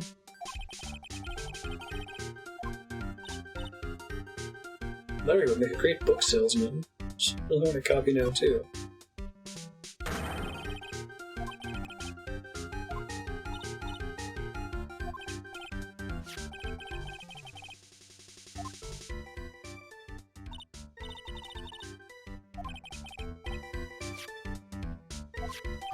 Made an extra photo of her? Okay, that's weird.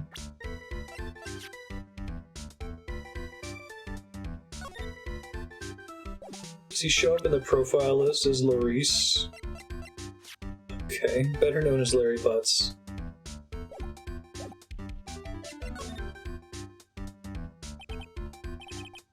Kinda hard to imagine you as a picture book illustrator. You must have an ulterior motive, right? I don't trust anyone anymore, especially not women. What?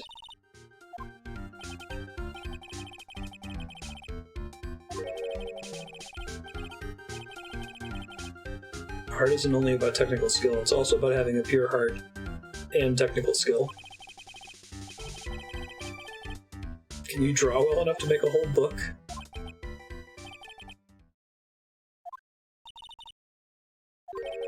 Looks like you still have some doubt in your heart.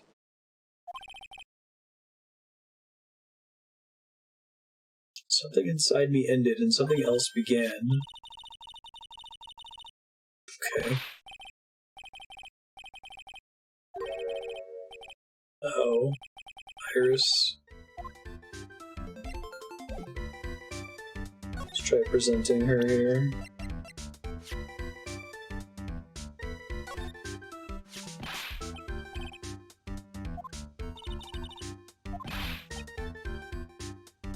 This girl is exactly my type. Poor Larry.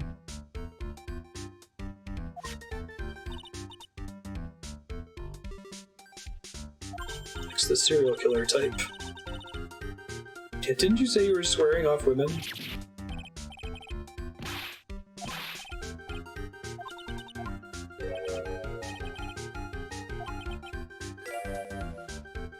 I feel like I have one chance left at the dream. But this guy will never change.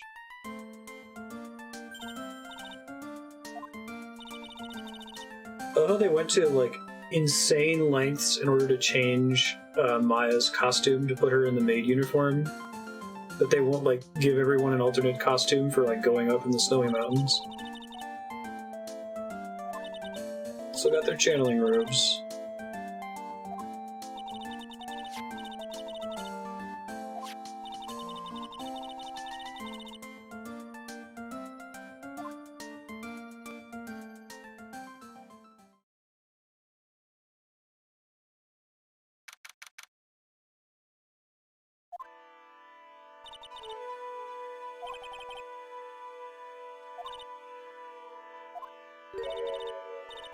Maya is stuffed.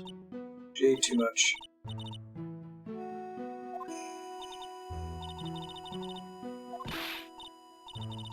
How do you even train for this kind of thing?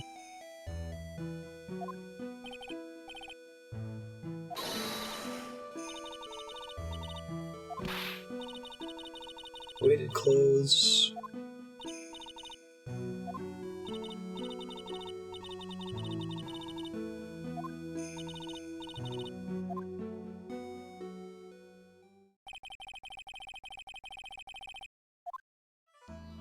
Bikini is giving instructions to Iris / Dahlia to do stuff for her.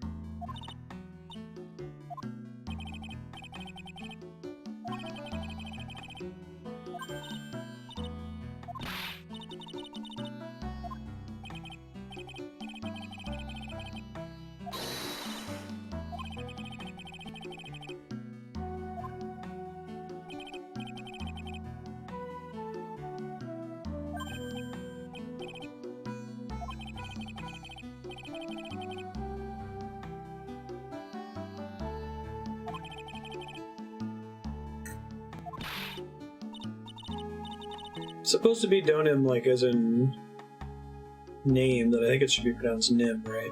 Like acronym or patronym or demonym.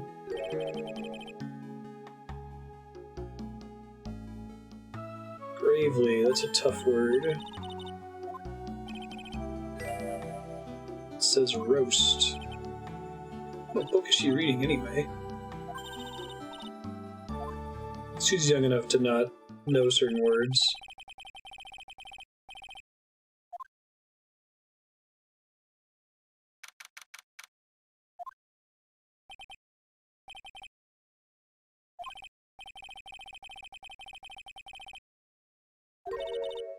I keep getting surprised. Oh, there we go.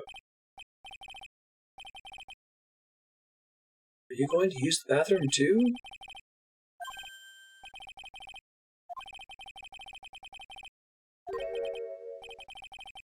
Pearl's missing.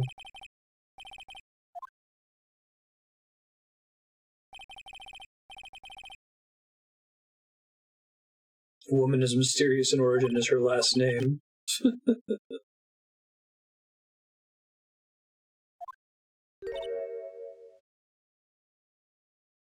Yeah, I got that, Heaton. Ludifex was saying it should be pronounced Donim, which I thought it was Donim. It doesn't matter.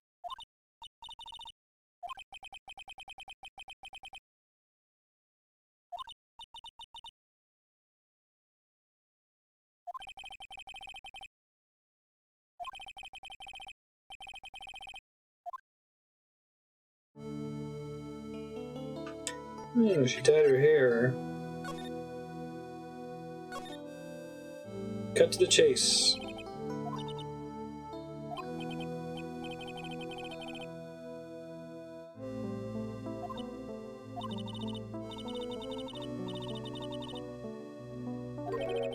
Ever since I was a small child, the temple's been my home. I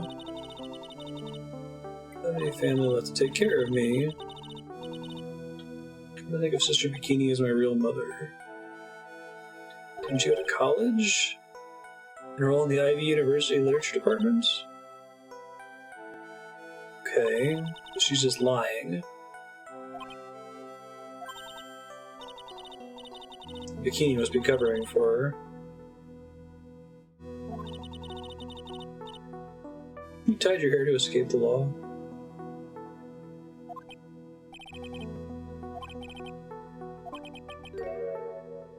Don't see any psyche locks, so that means she's not lying. Okay. I guess I didn't interpret psyche locks to mean... I didn't interpret the lack of presence to mean a guarantee that someone wasn't lying. I thought it was just that this person is hiding something that you have the intuition to break. Otherwise they would show up in court, right? And you would be able to use that to cheat and lie detect people. But whatever, that's they want to communicate to the player that that wasn't a lie. Or at least she doesn't think it's a lie.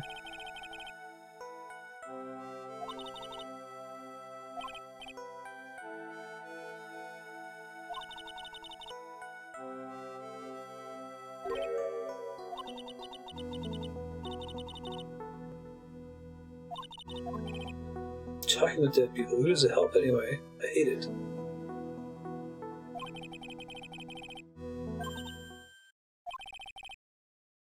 He's got to bring it for surprise courtroom bombshells.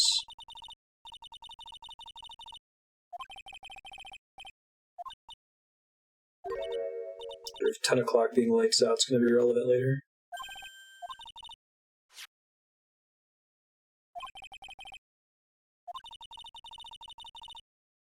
Take this. It has the power to protect you from evil spirits. What? Okay.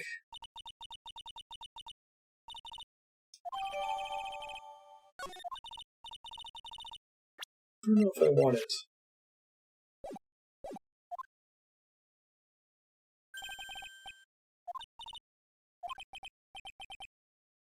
You call me by my name. How did you know my name? I never introduced myself to you. Have we met before? Yes.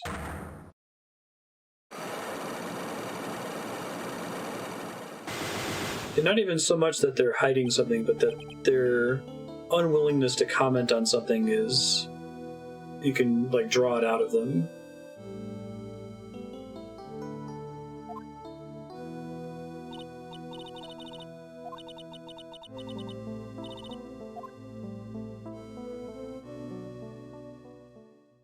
It's a lot of locks.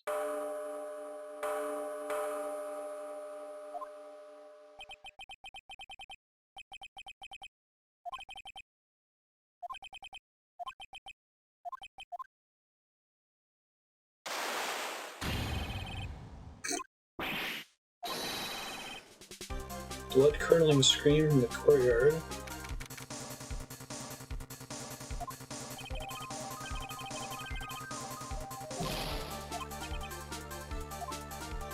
Someone's on the ground.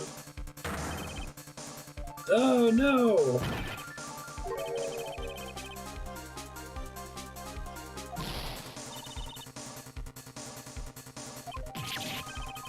Pushed you two and they're lying there in the snow. Just passed out. What do you think?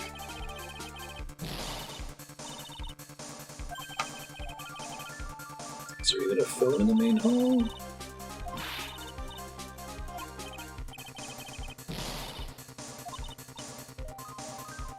Iris has a cell phone. They use the public phone by Dusky Bridge.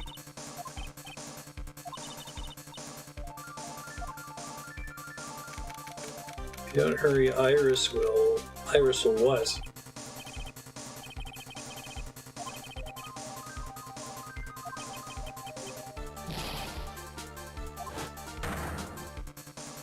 Author McPen name. The bridge is on fire. What? Why do you look so delighted?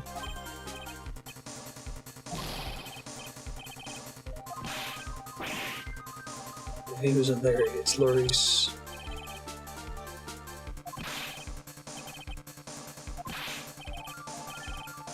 There's been a murder. They follow me. The murderer might have fled across the bridge to make sure Maya's safe.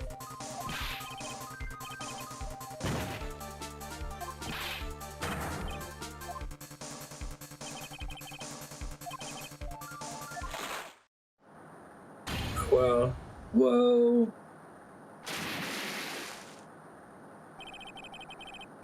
Making even more by the fire, the rickety bridge's plank snapped and gave way.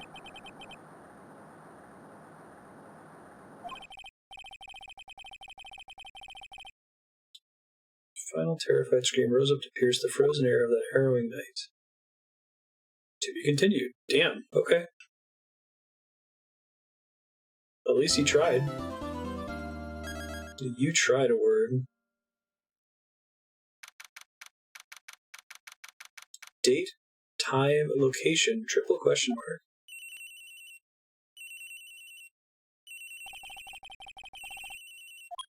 That'd be at this time of night. Edgeworth? Edgeworth speaking. Edgy, get up. Oh, the portrait at the bottom changed, didn't it? Larry? Do you know what time it is? Not Larry, it's Laurice.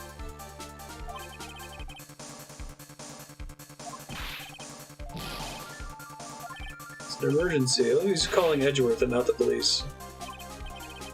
Nick, just a nasty spill. His life is in danger. Talk about a guy with bad luck. He may already be dead. Damn.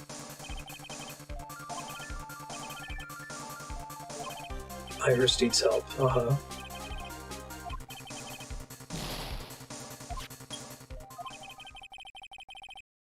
It's been 1 year since I left that country. Wouldn't have to see him again for a while.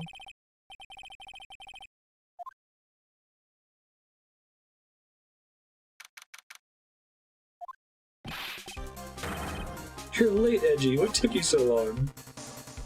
I chartered a private jet to come as quickly as I could. It's cool. I really like the structure of this game from a narrative perspective. They remind you about Edgeworth in Case 4.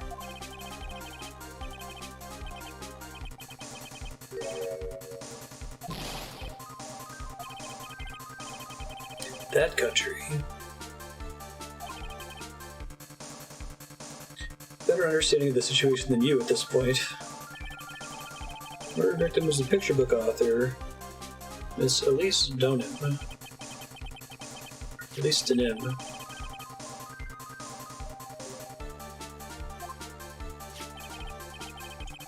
Wright was crossing the bridge, it broke and he fell into the river. Hospital says he'll need at least 2 days of bed rest. Okay, so he's not dead. I would have been like, way to go, Phoenix Wright. Kill your title character. This is a cool game. Well, I guess we'll see how long we play as Edgeworth for, but play as Phoenix Wright for 2 out of the 5 cases. I'm on board with it, I like it. It's tricky, they have to keep looking for ways to... They either make something that's super formulaic and boring, or they try to look for a way to mix it up on every case, so...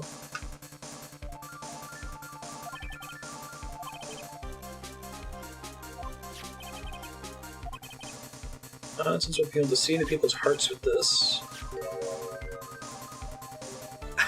I gave him the attorney's badge. I didn't know what they were going to have me do. I thought maybe I'd just be Edgeworths for the investigation stuff, but...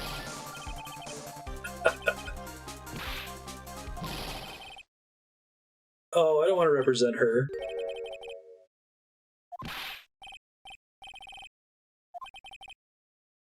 I think I called you anyway. I'm a prosecutor, Larry. A prosecutor. I graduated from junior high, you know.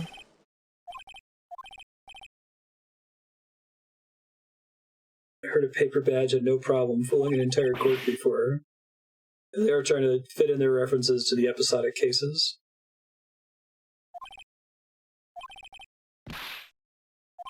So here's the side of the story. He should recognize her, though, right? Because it was his case.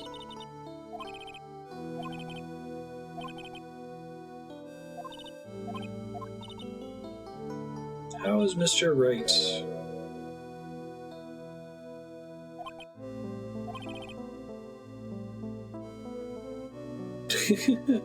Larry, you moron. How could you say something like that? He's badly bruised when he hit the water, but otherwise he's unharmed. He's running a high fever and is drifting in and out of consciousness. Okay, good. He is recognizing that he's met her before.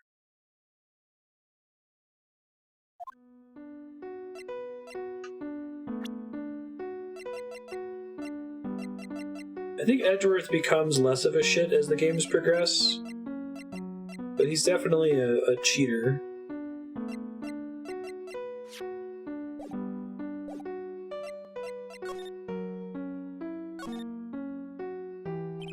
Like his little portrait at the bottom.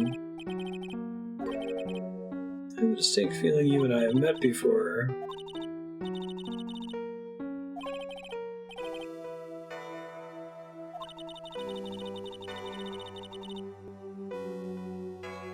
It's a place where those who wish to boost their spiritual power come to train. Like, make their bar go up, gain XP.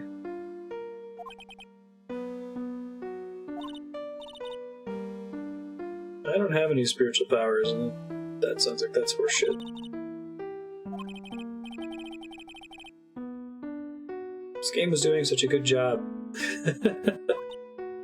It's fine. It's been in the series the whole time, but it's really interesting that like cases 1 through 4 seem to have completely eschewed the supernatural outside of using the Magatama for, you know, courtroom-style investigation sequences.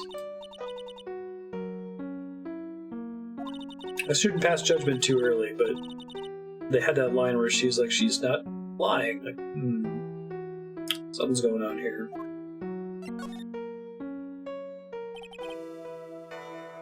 Let me ask you about last night, the night of the crime. Cleaned up after dinner and then went back to my room at 8 o'clock. So just to be clear, I'm not frustrated at the presence of supernatural elements. I'm surprised that the game has pretty much left them out for almost the whole game until now.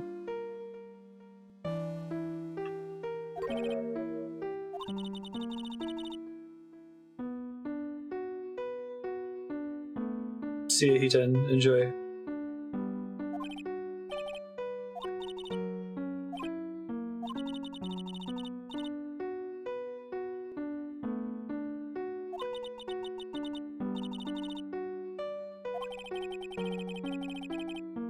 Why didn't you go to the training hall like you were asked to? I was frightened.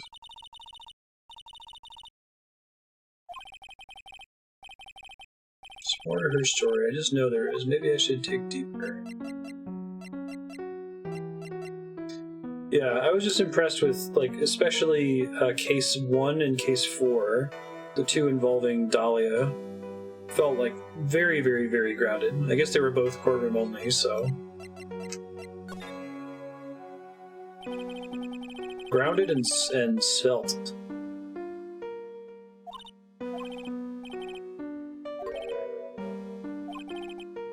What exactly were you so frightened of?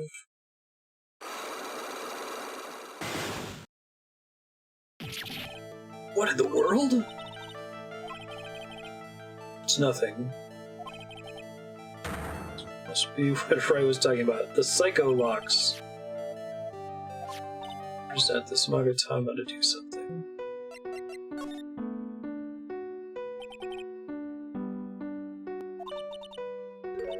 I think it was a result of the tremendous spiritual power that was unleashed. Spiritual training has been a cause behind many great tragedies. This incident was just another example. I'm a man of science. I don't believe in spiritual power. Points back, Edgeworth.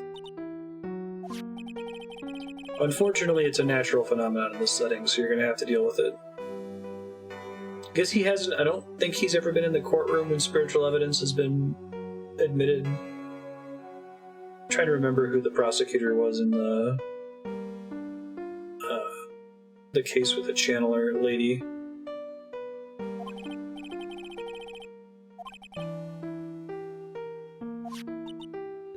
That ended up having a non-supernatural answer.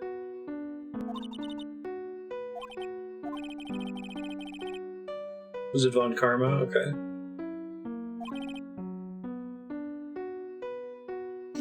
Psycho locks aren't appearing. I suppose that means I can believe she's not lying.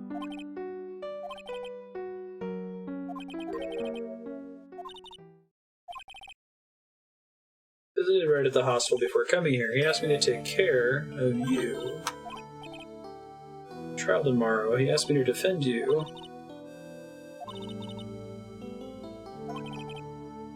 I have one question. Do you know Wright?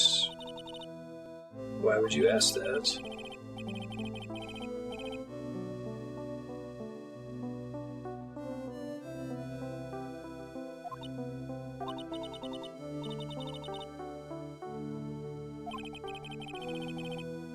It's a very dear and indispensable friend. I do like the twist of changing POV. They've done a good job of setting you up for it throughout the game with the flashing back to Mia. Having little things like the portrait on the bottom screen change is a nice touch too. It's a lot of pain afterwards. I I know what a weak person I am.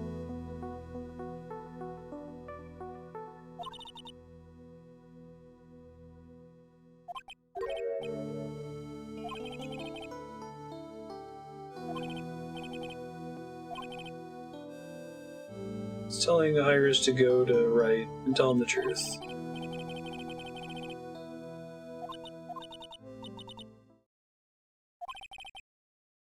Do everything in my power to get you an acquittal. Oh, I don't get to present the Magatama?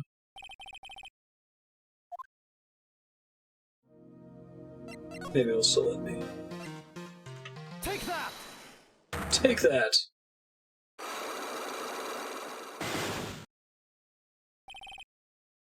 I was frightened.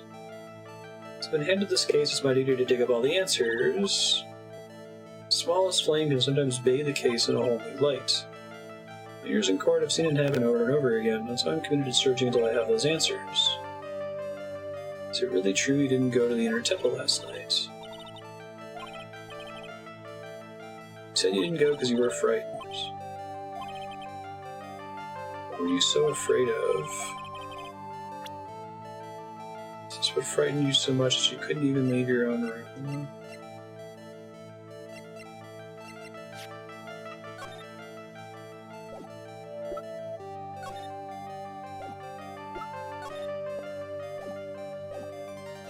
Guessing I don't have the answer here.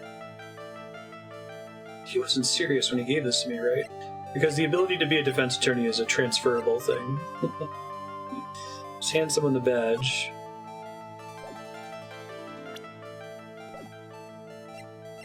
I don't think I have anything for her just yet. I need to investigate some. Suspension bridge.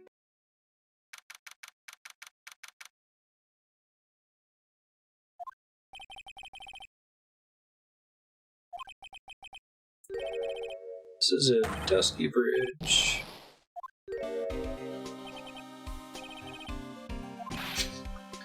Long time no see. It's been about a year, or has it been longer? Why are you shuffling around up here?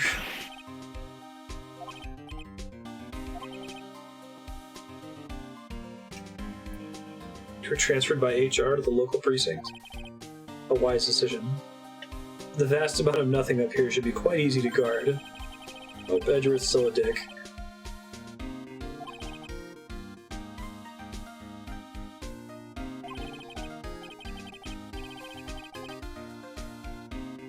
Gum on your shoe, he's impossible to get rid of.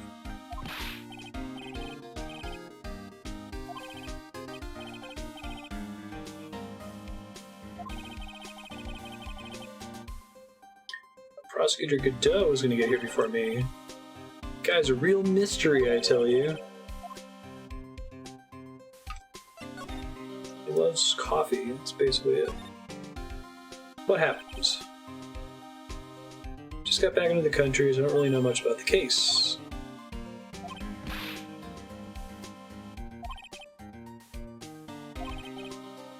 There's a witness that saw the whole thing. Bikini lady. Up on the mountain? I have to talk to this bikini lady. I mean, decisive witness myself. This is the bridge that Wright fell through?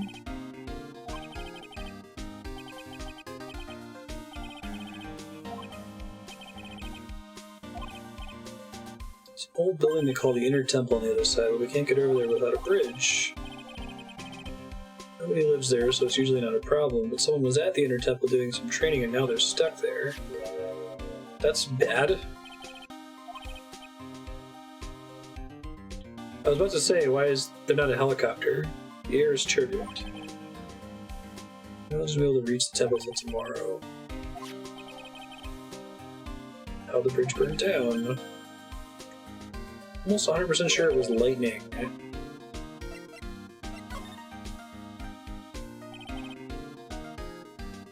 Telling me the bridge caught on fire to a fluke bolt of lightning?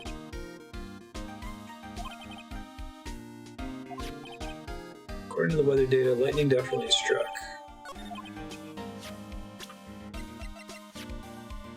Regional weather report for the night of the crime.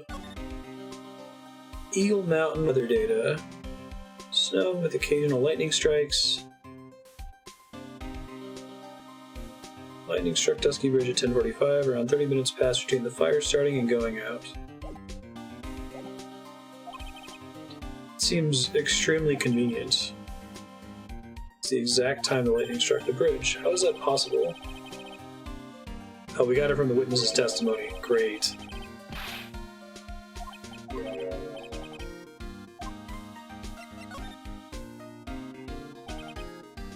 Who is this Prosecutor Godot? I've never heard of him. He's a new guy. Showed up after you left the country. He's a complete rookie, but nobody can say a bad word about the guy.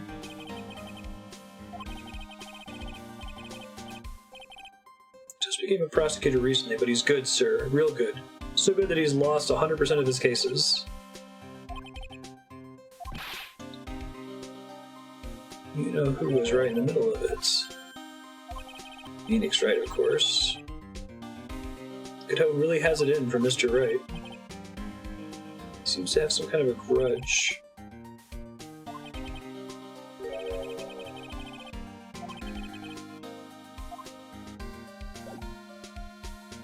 Okay, so I presume I can't show him, like...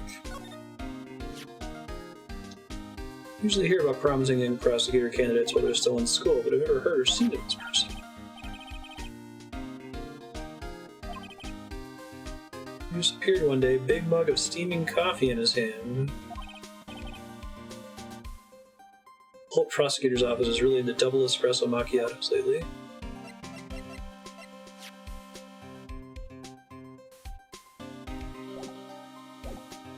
You get a triple question mark on her age. Seriously?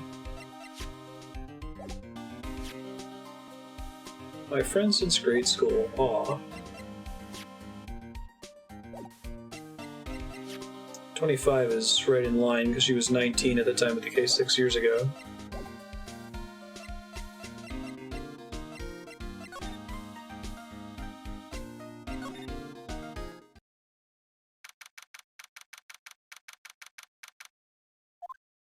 Jesus, I hope not.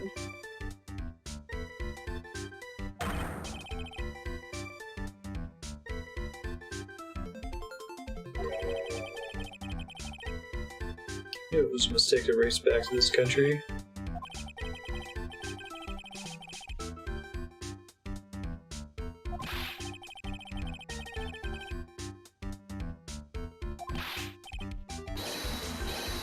Hold it! Objection! Should have recorded one for Gumshoe.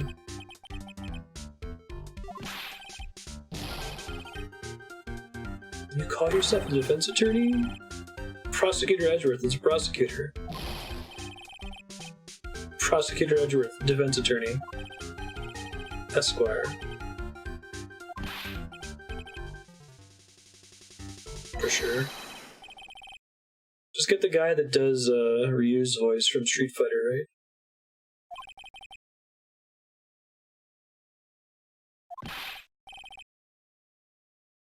Iris didn't murder her, someone else did.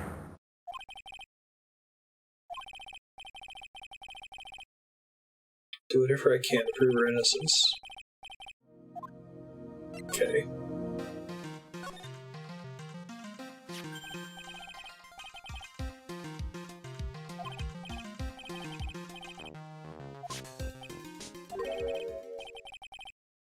I feel like a lot of my frustration and anxiety with this case so far would have been resolved with Phoenix Wright confirming at some point, like looking up the records and being like, oh yeah, you know, Dahlia's still in jail. Or Dahlia's not in jail. Like, it looks like they're trying to save that for a bombshell later. And usually an open narrative wave function, like a non-collapse wave function, has me excited. Here I'm just extremely concerned.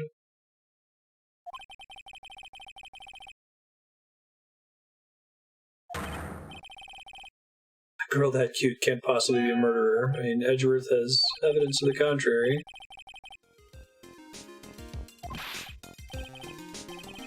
Hold it, pal. Nice.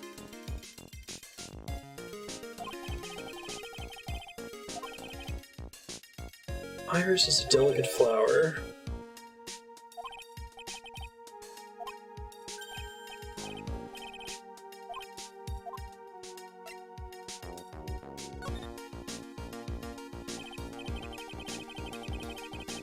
Larry, where were you? What were you doing in there? The crime. Larry did it.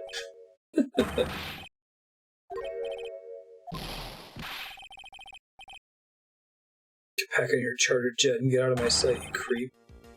I hope your plane crashes and you die.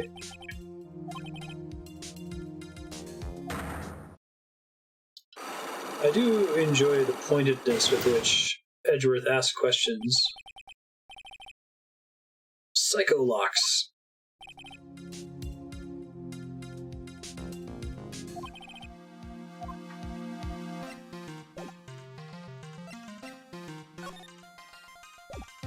The snowmobile is no longer covered in snow, but Edgeworth doesn't have any way to know that that's significant.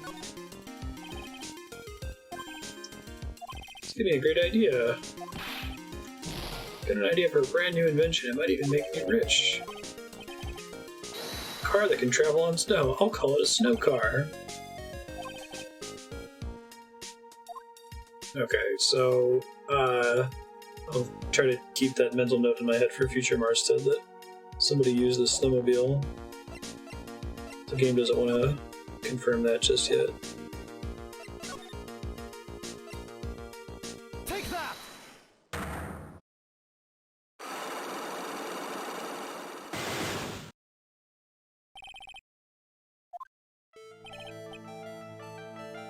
Tell me what you really saw that night. Never seen anything like it. Around 10 o'clock last night, it started thundering. Been sleeping, I'm not sure for how long. Suddenly, zing! The wolf in front of me went white. Slapped in the face by my old girlfriend, Naomi. Great at the callbacks. He's the one that's reported that the bridge got struck by lightning.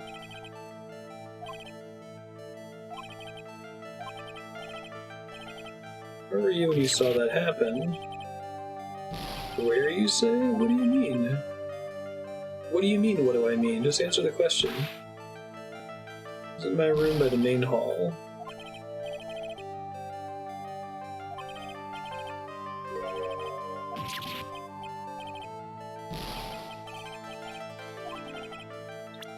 It's impossible to have seen lightning strike Dusky Bridge from your room. Yeah, it's blocked. Take that! This is a map of the area. Take a look around the vicinity of Hasakura Temple.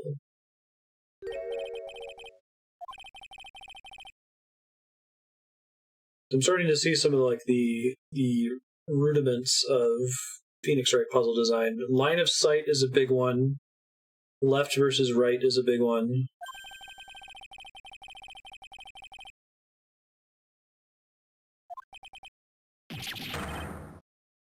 Why didn't you tell me that before? Time and date. Yeah, as soon as that gets mentioned, it's like, okay, that's going to come up.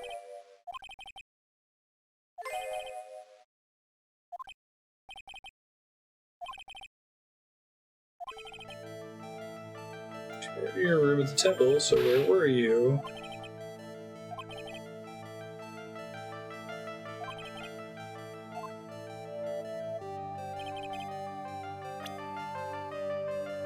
I mean, it must have been right in front of the bridge, right? Take that!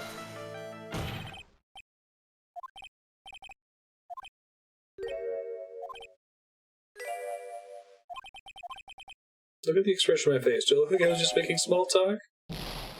Huh. That's surprising that that's not right.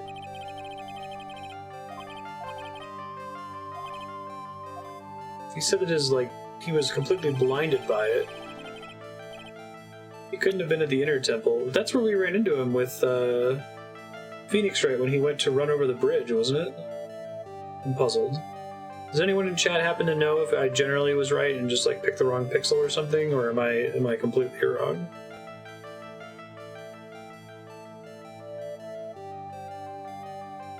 Yeah, works both for and against the game by letting you know when Chekhov's gun is loaded. Completely wrong.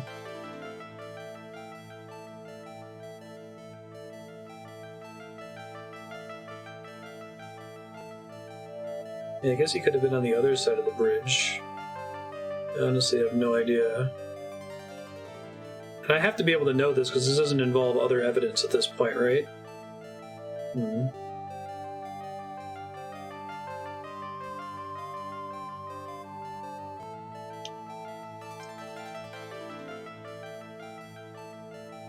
Because Phoenix ran into him there, and he said that he was completely blinded by the light.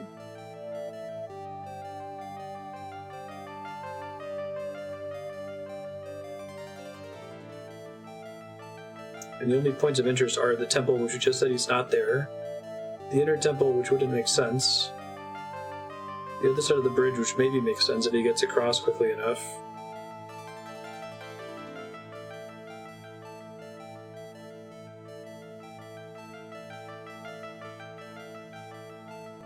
I guess I'll look around elsewhere and come back to him, but I shouldn't have to.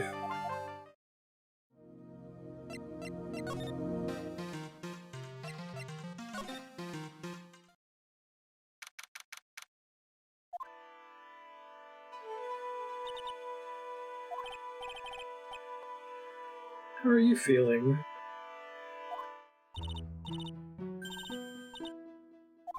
Who is this? My name is Miles Edgeworth.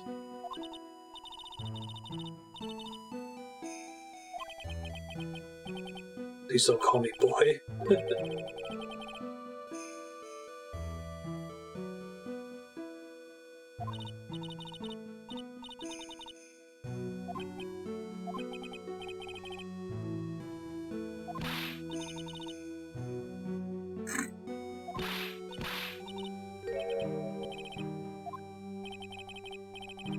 This is the head nun, Sister Bikini. She's the witness. Why didn't you tell me that earlier? This is exactly why your salary keeps getting cut. Be nice to Gumshoe, Edgeworth.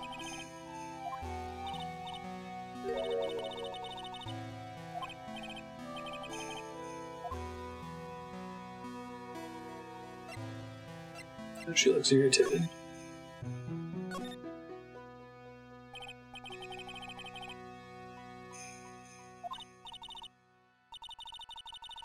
I know, right? I always feel bad for Gumshoe.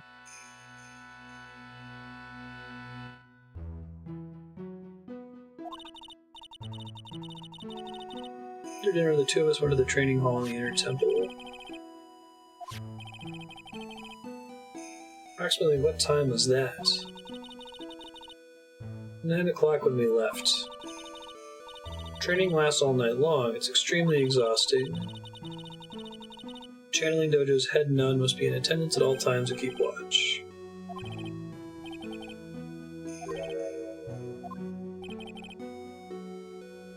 Sometime around 11 o'clock, he witnessed the incident in the courtyard.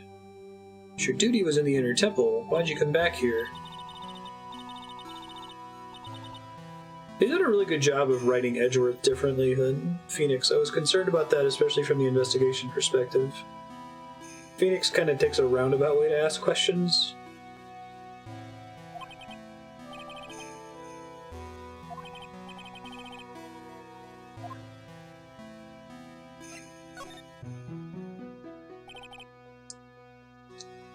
Tell me exactly what you saw in the courtyard. Must have been past 11. I can't say it. It's too much for my poor heart.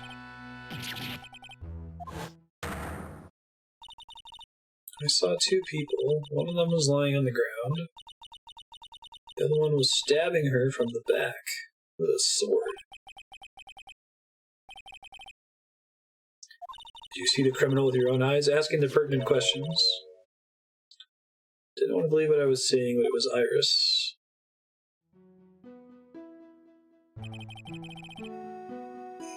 I must have been quite shocked.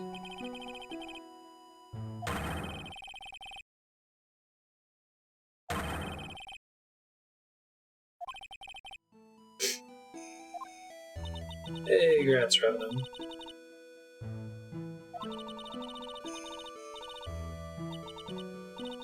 When I finally realized what I was seeing, I screamed, and then I passed out.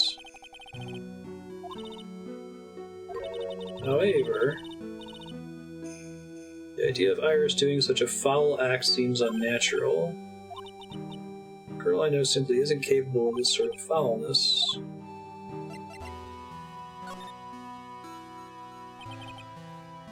As the head nun, it's your duty to stay with the Acolyte at all times, correct? Got a bad lower back.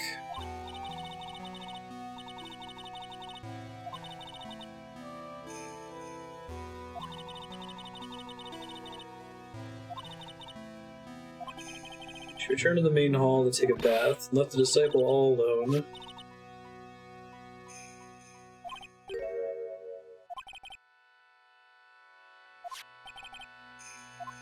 Get more details. Who is the Acolyte? Her name is Maya Fey. I treated her very badly, I'm ashamed to say. After she went through the trouble of signing up for a special course. It's a training session where you sit on a block of spirit ice and chant 30,000 times.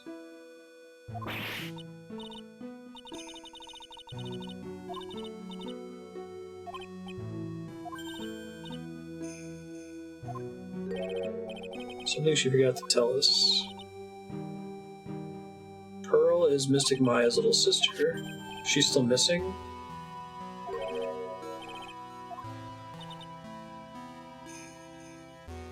Well, she was going to visit Mystic Elise after we'd finished the dinner cleanup. I haven't seen her at all since late last night. The Phoenix didn't call that out at all. She was with the victim. And if they have the stones to kill Pearl, do it, Phoenix Wright. Give in.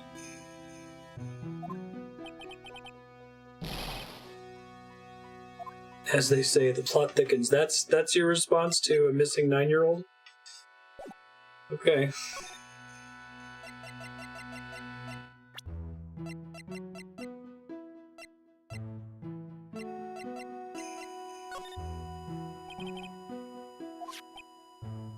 Happened to see Iris when you were there. Of course I saw her. I told her to meet us after ringing the 10 o'clock bell. I'm saying Iris came to the inner temple then. Iris has always been a good, obedient girl.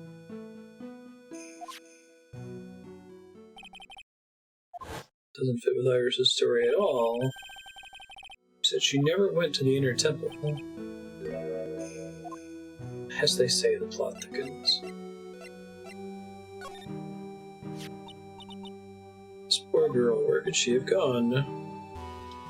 Checked out her home and she's not there.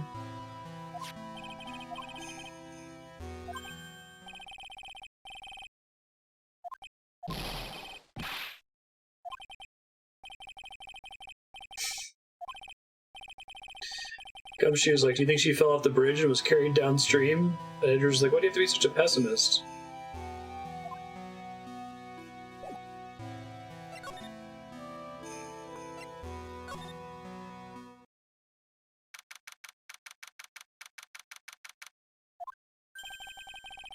I like that they have that same statue to tie in with the more episodic Mass-to-Mass case.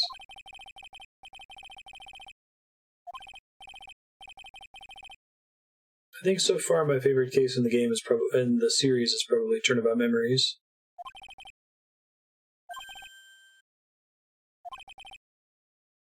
Really gonna defend that nun at the trial tomorrow.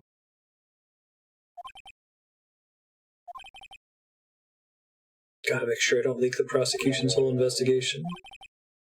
Keep your mouth closed, I think most of it will flow out on its own. You do that, detective.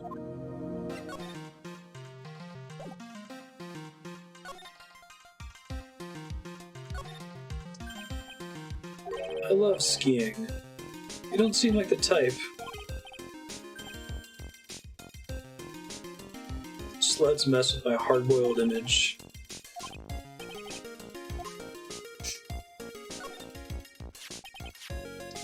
The sword from the gold statue is actually the murder weapon. It's called a Shichishito. Okay. Blood all over the blade.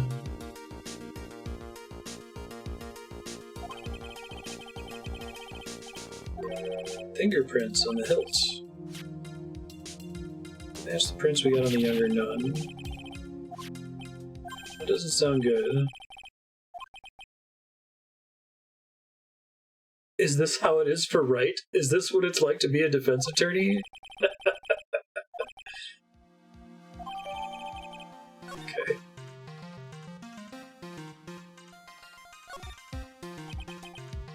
What's this? It's like a wizard staff. The orb's missing. Is this the true meaning of defense attorney?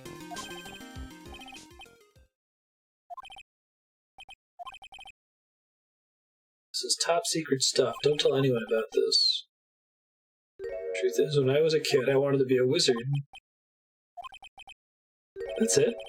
That's what you wanted to tell me?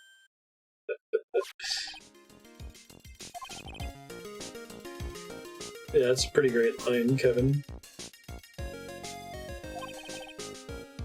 Any fingerprints, just the victims.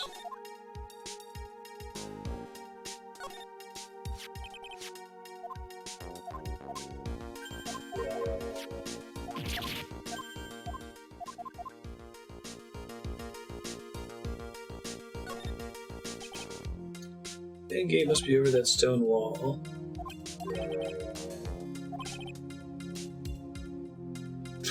Someone should introduce you to the concept of paucity of words. Okay, I think that's everything to inspect here. Something elegant about the light of a fire. At the end of each month, I'd like to relax in my room by candlelight. Okay. Can you not afford to pay your electricity bill?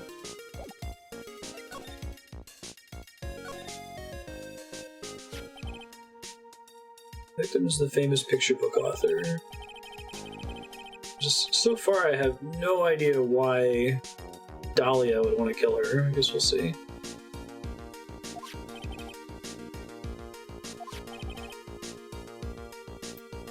Estimated time of death of the victim is between 10 and 11 on February 7th.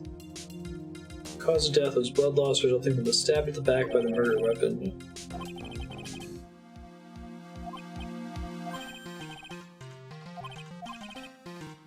Victim's entire body was covered with bruises. Bruises are consistent with falling from the height of a two-story building. Two-story building? Second floor wing of the tank hangar or whatever it is.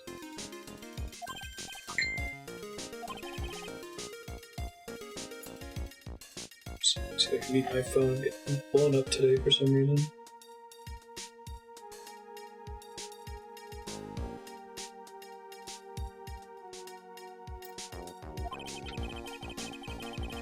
She was pushed out of the window after she was stabbed by the sword.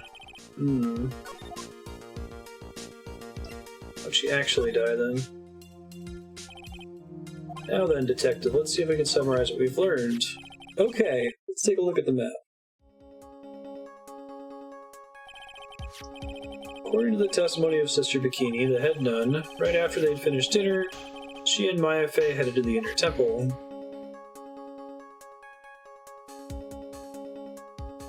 Super basic logic. 10 p.m. after ringing the bell for lights out, Iris went to the inner temple.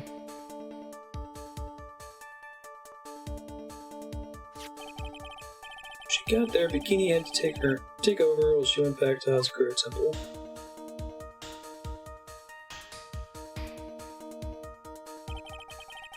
Taking a hot bath to soothe her back. Sister Bikini witnessed the murder in the courtyard. Because the argument is that Iris made it back over the bridge.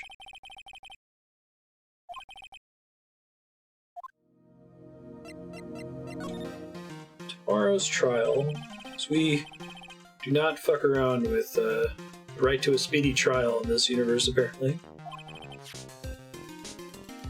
We're still not done investigating the crime scene.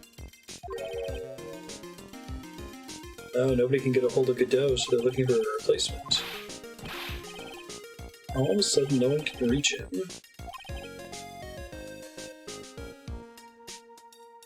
Since Mr. Wright caught a cold and won't be defending, he just lost interest.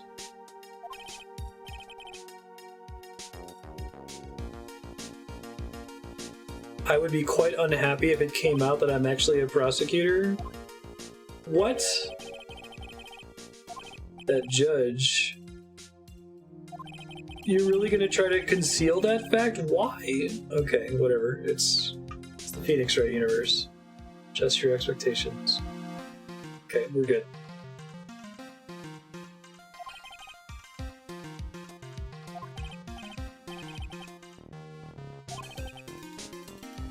Everyone in the prosecutor's office must know you. I pulled a few strings and arranged for a prosecutor of my own choosing. There's scumbag Edgeworth.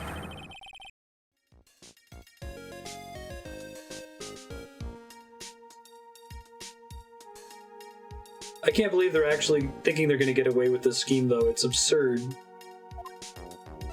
That's what I'm saying is ridiculous, not his reason for trying to avoid it.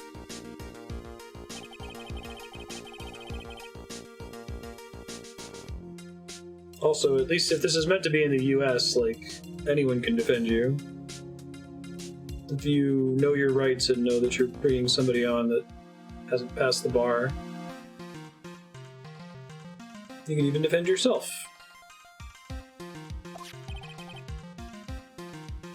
According to Bikini, it's an old building they use for training the acolytes.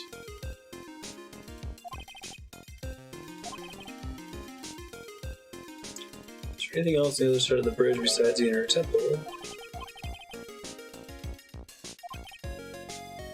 It's like an island out there. Not the kind of place a person could survive in. Or Maya.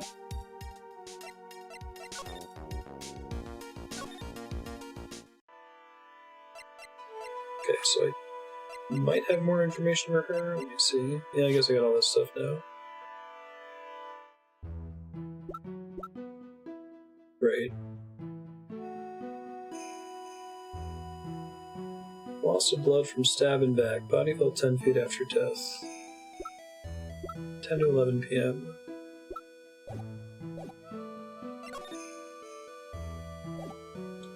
She doesn't have any special anything. Still have no idea what I'm doing in the main hall with Larry's Psyche Locks.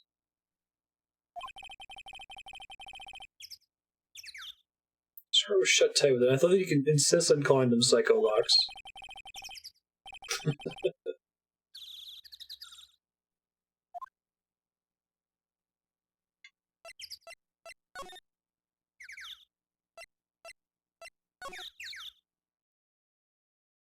Nice. And Gumshoe, you get around. Let's go back to the detention center. Hey! Typewriter.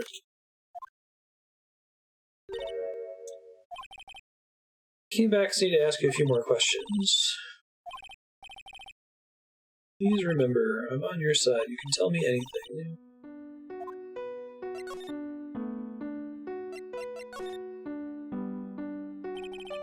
Just finished speaking with the head nun of Hazakura Temple. She testified very clearly as to what happened. She said she saw you stab Miss Elise Denim.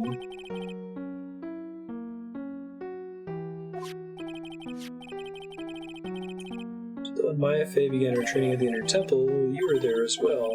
What? When I spoke with you last, you claimed you never went to the Inner Temple. Sister Bikini says she met with you at the Inner Temple that very night.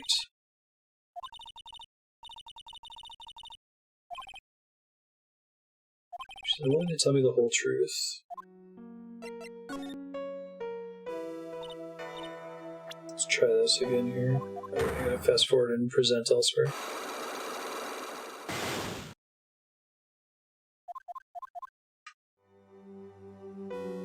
So I should see if I have what she's afraid of. So I don't know that I do yet. She would be afraid of the victim's staff, sword, the autopsy report, the weather data. We've had the photo for a while. See, I don't think I can do anything with her yet. There must be something I'm missing. Maybe an examine that I don't have yet. Still can't go through to this hall, right? Heavenly Hall. It's like a rundown doghouse for losers that can't bear the freezing drafts of wind. Okay. Giving a hovel a great name is a crime in itself. The name of my apartment complex is Compton Castles. Okay. It doesn't let me go to Heavenly Hall.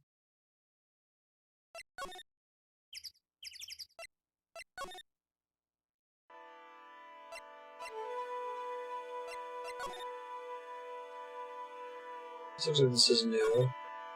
I'm trying to scan each screen. White piece of paper. Hey, what's this?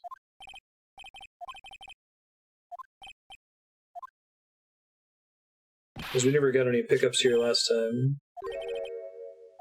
Old manila envelope. An ultra important clue. A super special clue. Letter addressed to Sister Iris. Tonight at 10 in Heavenly Hall, unless you want your secret to be exposed. Well, that must be the thing I have to present to her, okay. You're an ultra-important prosecutor, a super-duper prosecutor. It takes a super-duper kind of dumb to miss a clue like this. Thanks, Edgeworth, you're talking about me there. I didn't think to examine on this screen before. I think I examined all the other screens. Alright, let me go back. Guessing that's the thing. Salutation here. There's something I must talk to you about. I'll be waiting for you tonight at 10 at Heavenly Hall. Make sure you come unless you want your secret to be exposed.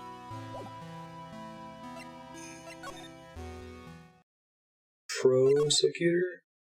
That's pretty good. Oops.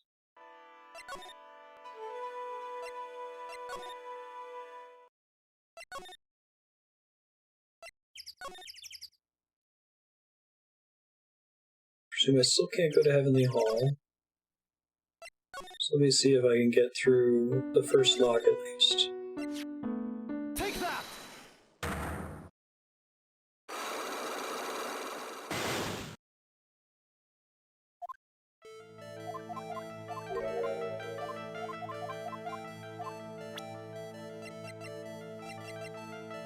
Take that! Found this in the main hall. It's addressed to you. Why are you glaring at me like that? You were scared of the blackmailer who wrote this to you, isn't that correct? Was it the evidence or the power of my glare that broke the lock? Excuse me. I thought that letter was just someone playing a prank on me. Even if I did have a secret, there's no one to tell it to that would cause me any grief. I wonder about that. Sister Bikini's like a mother to me. I would never hide anything from her. Last night was different. I don't know the nature of your secret yet. There's one person you didn't want your secret told to.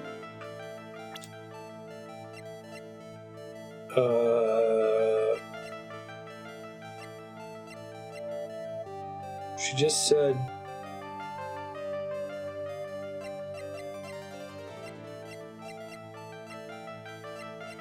The only people she's shown any interest in so far have been Phoenix Wright and Bikini, and she just mentioned Bikini. I don't know why she would care about... Well, alright. Take that! Is that it?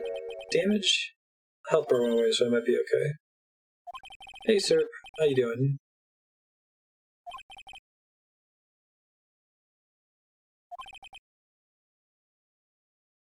I didn't want him to know your deep, dark secret. She had some dialogue when you first talked to her about her liking Phoenix Wright, and it's like, you guys just met, but okay. Also, Phoenix Wright thinks you might be a serial killer? I guess that equals chemistry. It's frightened by this letter. What is the Heavenly Hall? It's a mountain shack at the base of Dusky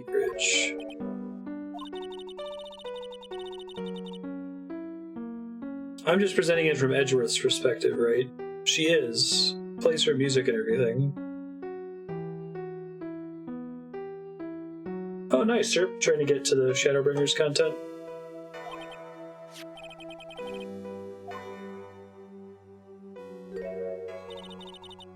It's around here. To get there, you must follow a small path down from Dusky Bridge. Thought that such a terrible criminal could be lurking at Heavenly Hall. You're trying to get to the Shadowbringers content, sir?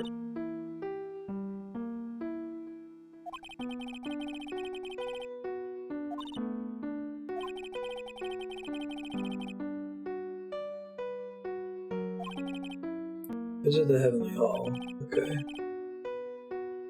They had that, like, conspicuous yellow sign, and Phoenix Wright was like, I can't read it. I'm like, what?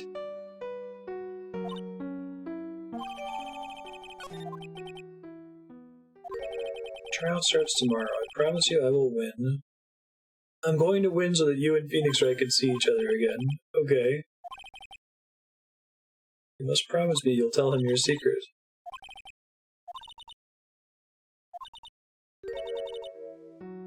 I may know who Phoenix Wright is, but he has no idea who I am. Creepy Dahlia face.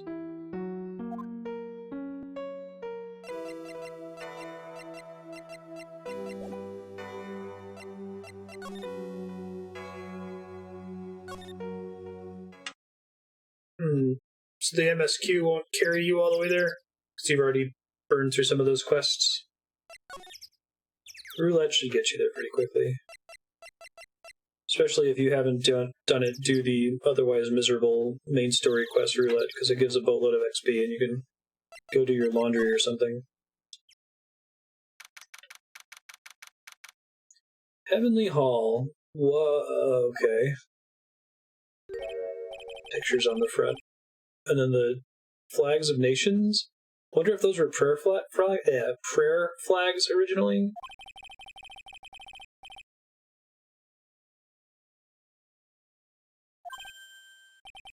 House of the Dead's pretty fast, yeah. You can queue up with people.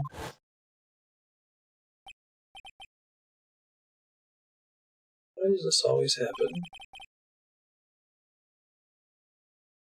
It's also a good way to relearn your bars if you haven't played in so long since they've changed all the skills around. So it gates access to your spells. If I find a girl I like, they always run away. I'll even chase one of them to Japan. I'll steal the detective's wallet. They'll get me locked up for sure. Can't do that to someone who looks like he's down on his luck. Poor Gumshoe. Seal effects. Shouldn't have done that. But what you just said, I got an objection. Is the cornered music.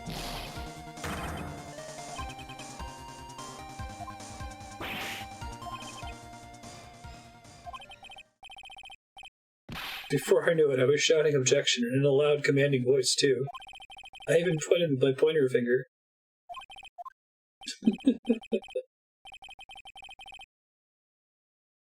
Okay, Larry, the jig is up. What have you got to say for yourself? Well, none of this matters because Edgeworth has rigged the trial by appointing his own prosecutor.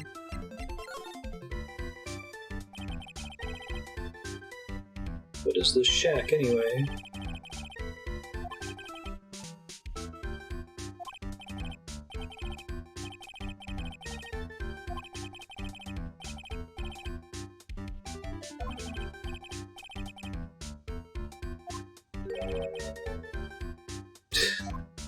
Saying it's cold, it's small, it's about to collapse. Sounds all like my apartment.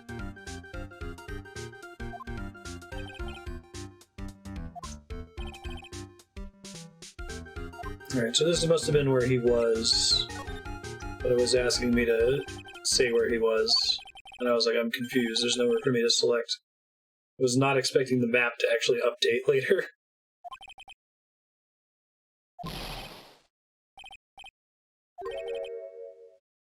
Larry's decided he's gonna marry Iris, okay.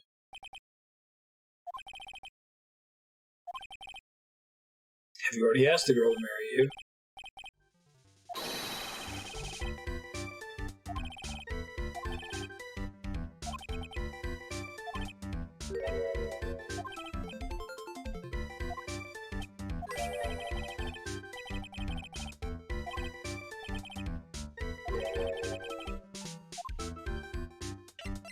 He's not saying anything important.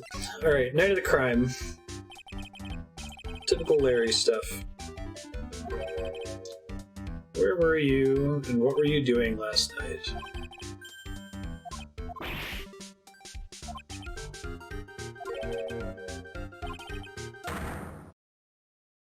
Here's a... Give me another chance to break his locks.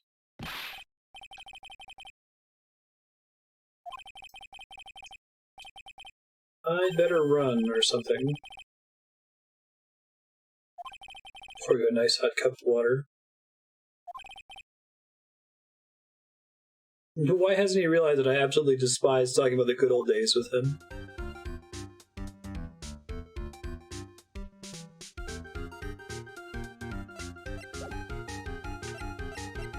Present Magatama, let's go.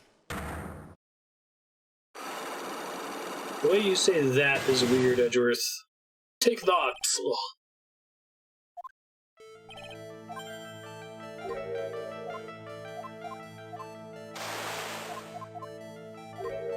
Saw this last time. Oh, I got a health bar refill at some point. It was for succeeding on Iris's locks, that's right.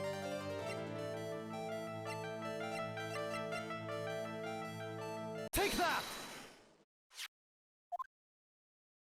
Could have seen it from down here.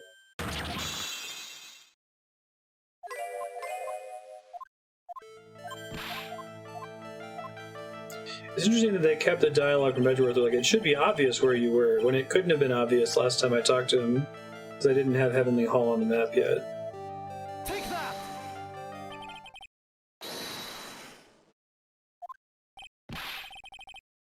Why would I be hanging out in this old shack? It's freezing cold, there's no electricity, and it could fall apart at any minute. Larry, how do you know that anyway? How do you know there's no electricity? It's not that dark yet.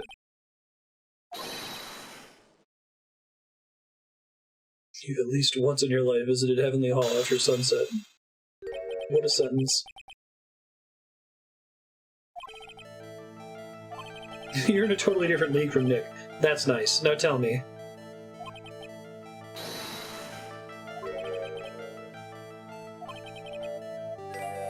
You waiting for someone? You really are a scary guy, you know?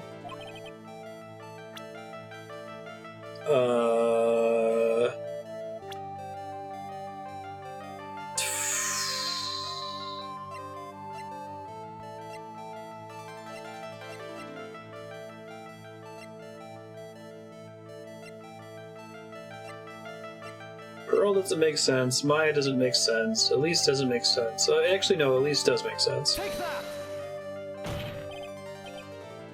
Was it this person? Oh, I must have been wrong. Save your finger pointing for the courtroom. No wonder people call you a workaholic. You work too hard. You should be like me.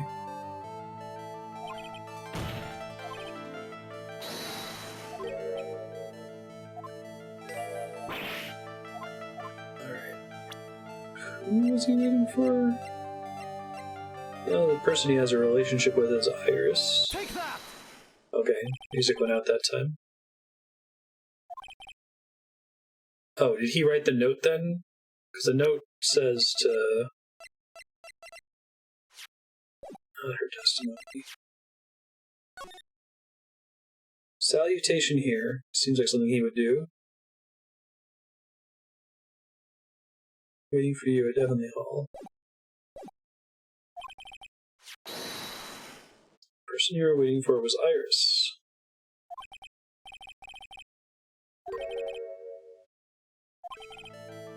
Suddenly I feel cold all over.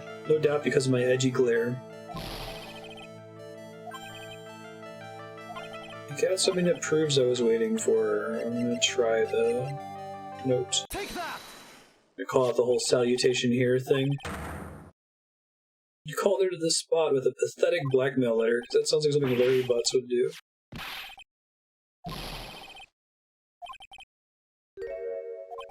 I misjudged you, Larry.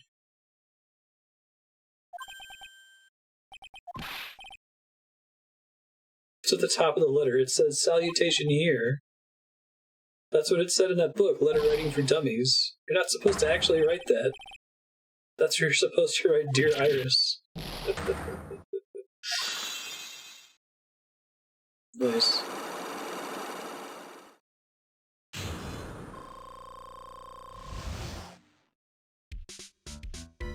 So what do you do? What are you blackmailing her for? What the fuck? You were here in Heavenly Hall last night, weren't you, Larry?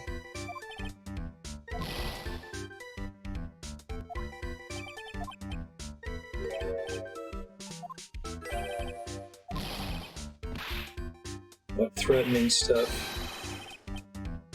You tried to scare her by threatening to expose her secret. Unless you want your secret to be exposed. Sounds like a threat to me. It's a love letter. Haven't you ever been in love? What? My love for her burns so hotly it would melt all the snow on the mountain.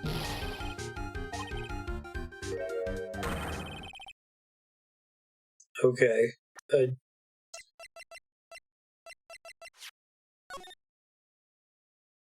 Make sure you come unless you want your secret to be exposed. She wouldn't want old lady Bikini to know about it, right? Why did you send a love letter in a business-like manila envelope?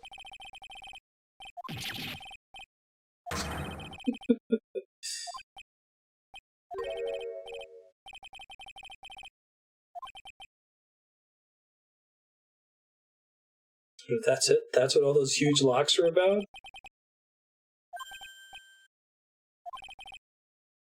Don't expect too much from a guy like me. Okay. How many jobs has he had now? Security guard, painter... I forget what he was in the original game.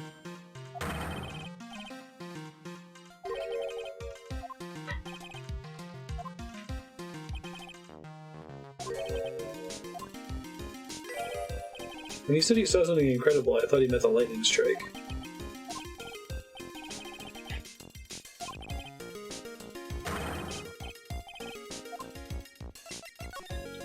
Something incredible. I saw a lightning strike Dusky Bridge.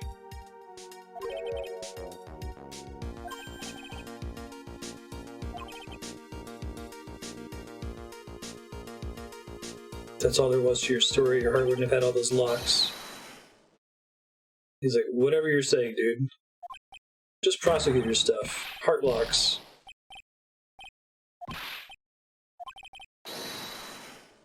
If you hide anything from Mr. Edgeworth, I'll arrest you on the spot, pal.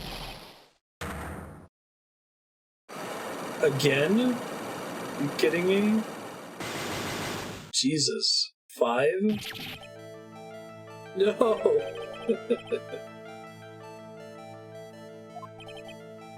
So we have to do it all over again?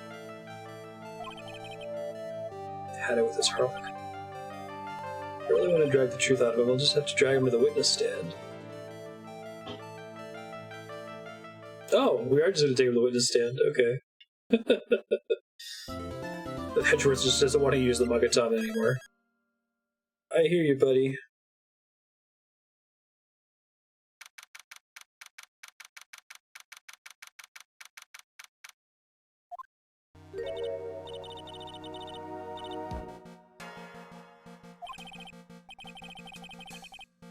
He isn't aware of your real secret at all. Probably should just tell me.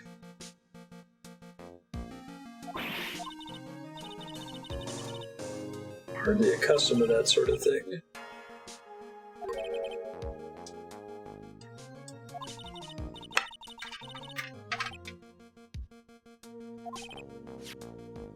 That nun will be the first to take the stand. Sister Bikini. Claims to have seen the very instant in which you carried out the crime. Yeah, perfect. Fed up with the spiritual crack, Edgeworth decides to fall back to what he knows best. Cheating. Really wasn't you who killed her, right? That is correct. It wasn't me.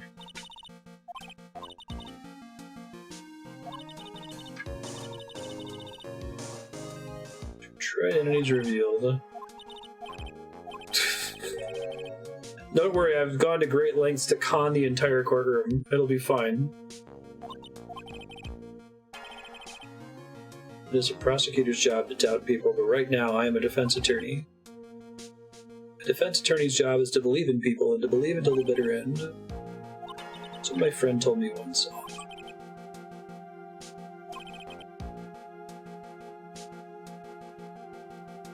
It's super silly to me that they're like doing this song and dance about him pretending to not be a prosecutor. Like, you could totally be a prosecutor and do a defense case pro bono.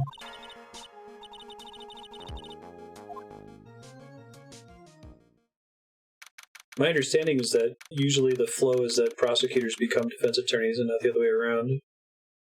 It's a good question, because the judge is there. It looks like it might be the Canadian judge. Yeah.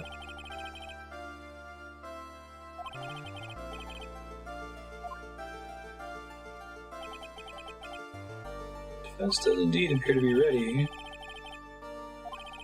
It's not like Edgeworth stands out or anything. It's not like he's, you know, the youngest prosecutor of all time at the time that he was trying that case with this same judge and doesn't wear a ridiculous costume. I'm not sure I like this blatant waste of the court's time. A Canadian judge always says, I'm not sure I like. An empty prosecutor's desk means the prosecutor has no confidence in their ability to prove the case. Hey, the case is already over before it had a chance to begin. I'm ready to announce the verdict. What the fuck? Objection! Oh, hey. She's back on Karma.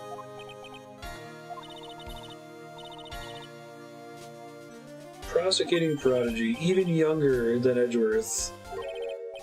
Because we have a youth arms race.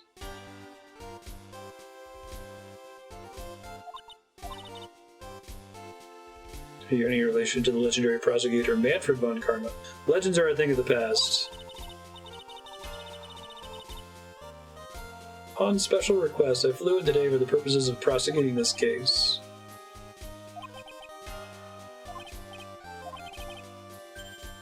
I'm almost certain I've seen you somewhere before, or am I just imagining things?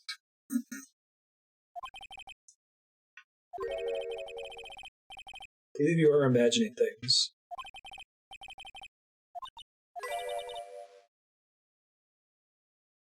There is no such weakling as this man among those of the prosecutor's office.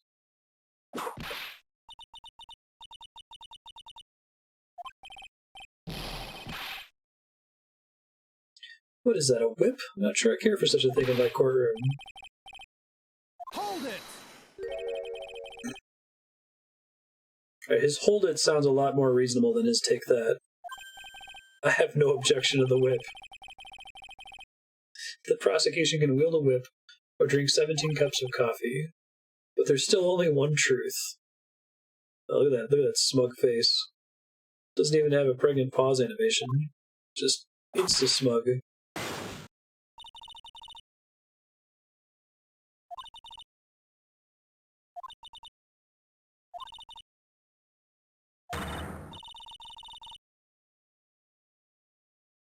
Miles Edgeworth.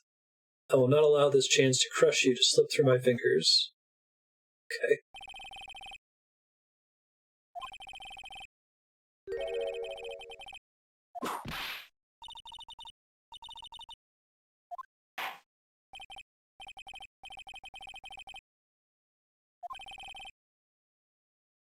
Get now into the case with as little whipping as possible. He fell off a bridge, and he's sick, so he asked Edgeworth to come in and cover for him.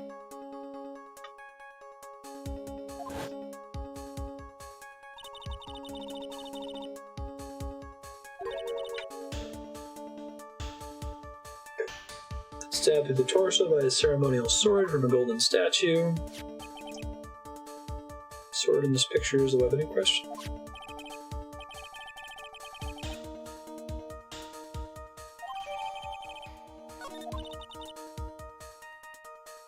It's no mistake. This was the doing of Sister Iris. There's a witness to her crime. Please bring the witness to the stand. And so it begins. My first and last trial as a defense attorney. Even got the little badge.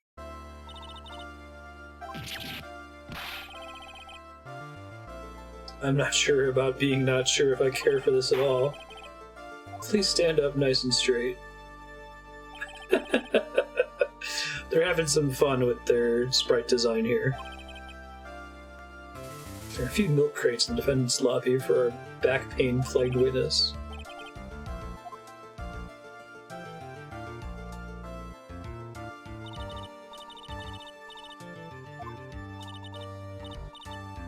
I'm the head nun of Hazakura Temple.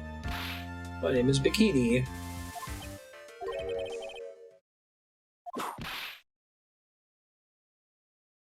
The judge is like, you don't appear to be wearing a bikini right now.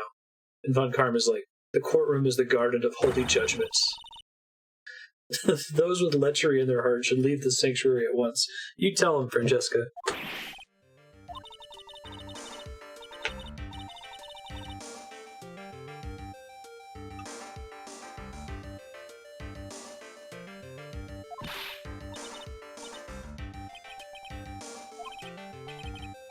Here you saw the crime take place on the night in question.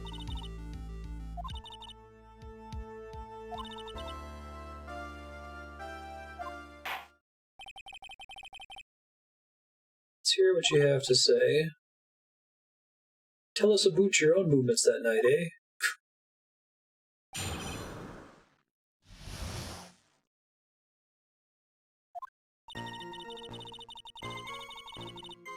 Yeah, I was mentioning that earlier when someone was saying that there's missing animation frames from the 3DS version.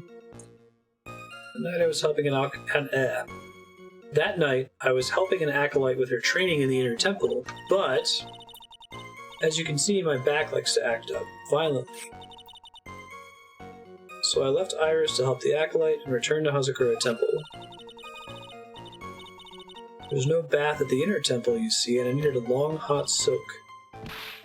It was after I had finished, just as I was heading back, that's when I saw it.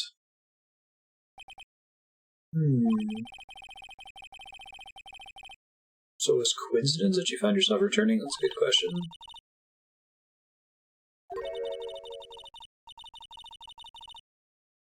Back hadn't been in so much pain I would have stayed at the inner temple. Sounds like an important statement she made.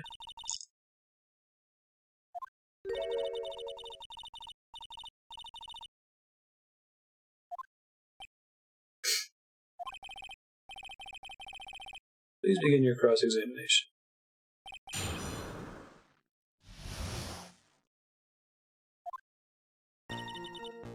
Hold it! What is the inner temple?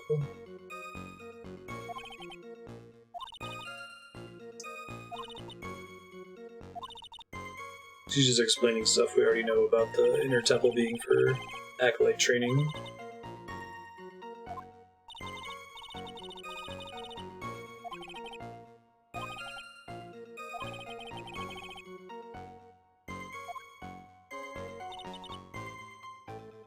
Hold it!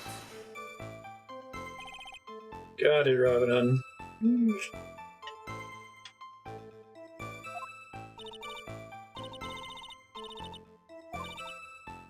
Can't hold anything heavier than a knife and fork during the cold months. Just being alive is like strict training.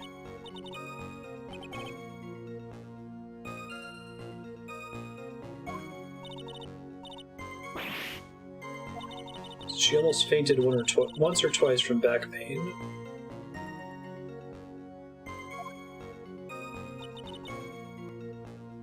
Left Iris to help the acolyte and returned to Hazakura Temple. Left Iris to help with what? Just past 10 p.m., so we're starting to enter into the training exercises proper. The job is to simply watch over the acolytes so they don't die. Jesus.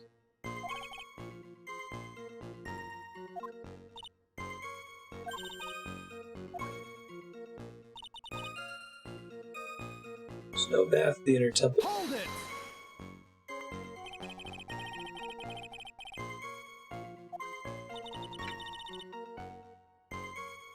Pack is to blame for everything. It's a do or be done in kind of world, after all.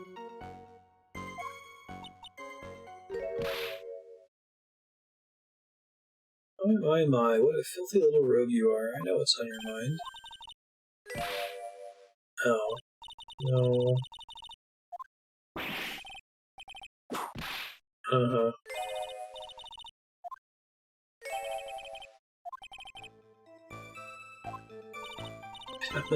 Like, is there a kick me sign on the defense's bench? Yes. Permanently. Hold it!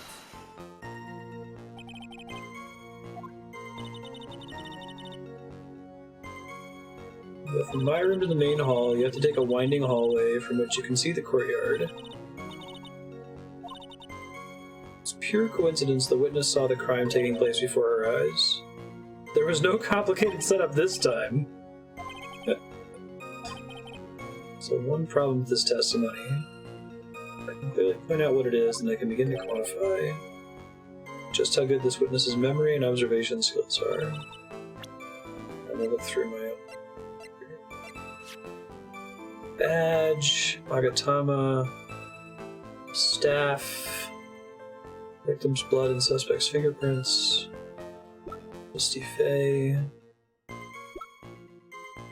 Iris, map, weather data,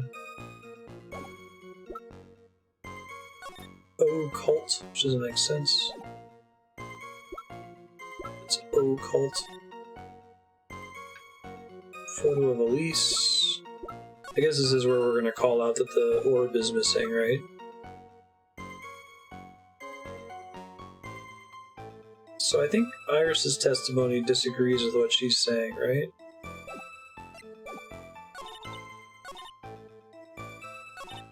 I left Iris. Yeah, she says she wasn't doing that, so I think that's incorrect. Let me try. Objection!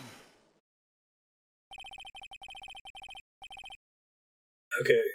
Music went out, but I'm not sure yet. Witnesses have to undergo their own trials, I'm afraid. The defendant's fate rests on the powers of observation and memory.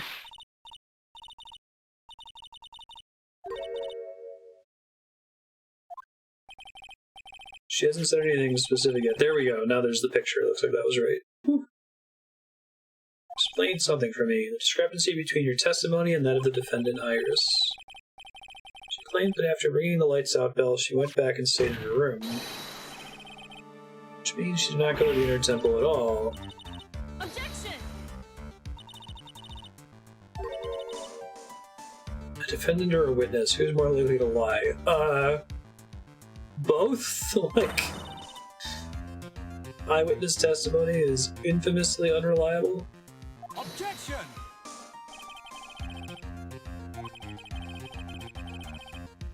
Murder was committed in the courtyard of Hazakura Temple. Claiming that she went to the inner temple would not make a much better alibi. Or it would make for a much better alibi. Okay. It's far away.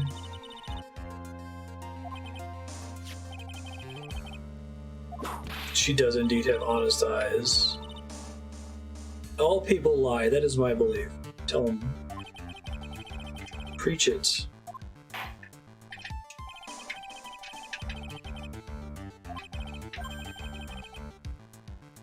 Neither the witness nor the defendant have any reason to lie, so we must call your memory into question.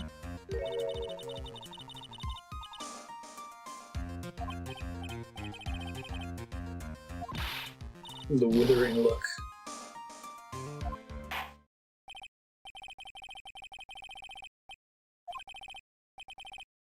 I'm going to question the memory of this witness. Can you show me a more decisive piece of evidence? Please add your comments about Iris to the testimony. Whoever wrote this part did a better job of keeping the Canadian thing going. She was was dressed exactly as she had been at dinner. That's the new thing.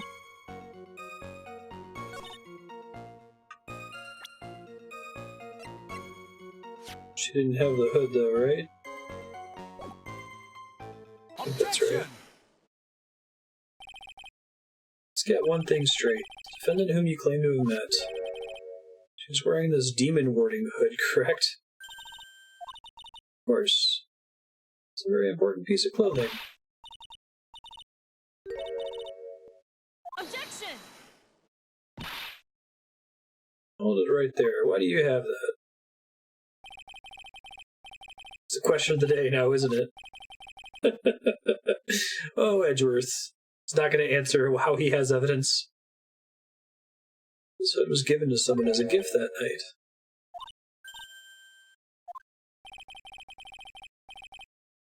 You know where I'm going with this, don't you? The witness had seen the defendant as she claims. The Iris she saw should have been missing this very hood.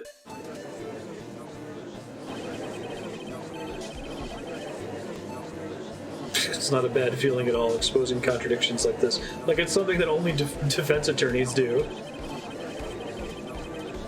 Now I understand that happy look on Wright's face every time he does it. Is this the true meaning of being a defense attorney? You have spare hoods around the temple, don't you? I do tend to make too many of them. I see. A stockpile. A surplus of hoods? Each nun is only given one hood. Should be the only hood that Iris owned. There's a surplus of hoods, and she could have worn one of those. There is no contradiction here.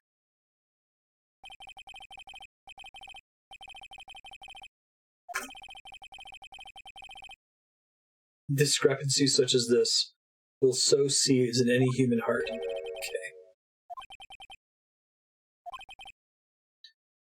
I don't wish to call your testimony into doubt. You must give every detail with precision.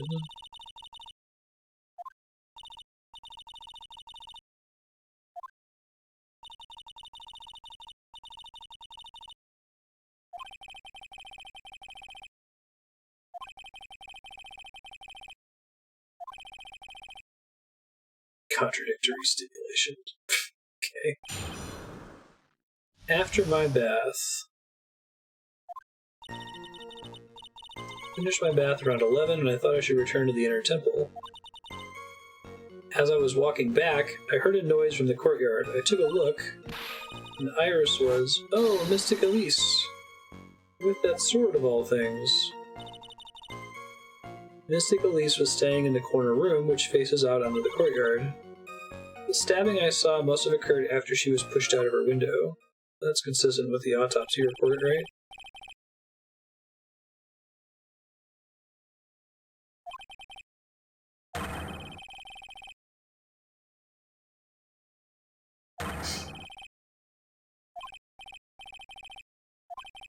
Oh, the judge.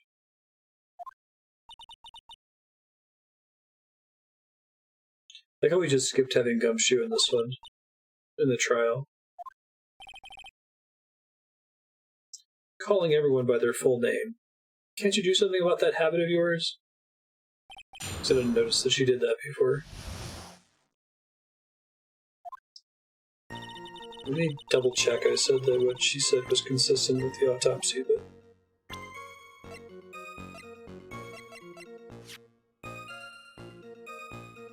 Loss of blood from stab in the back. Body fell 10 feet after death.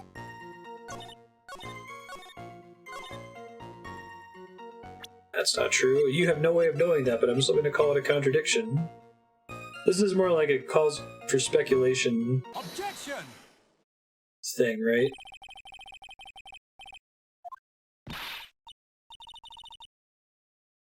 My brain is something else, especially in winter. Overlooking one thing. Would you be so kind as to take another look at the autopsy report? The victim did fall from a height of 10 feet. However, this fall was after she was killed. That's right, it says after death right here.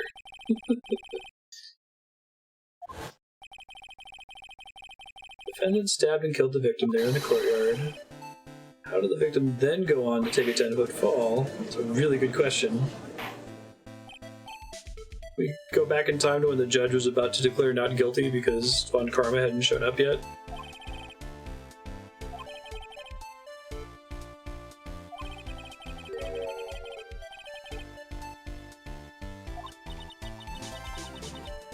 The victim must have been killed in her room. That's the logical conclusion.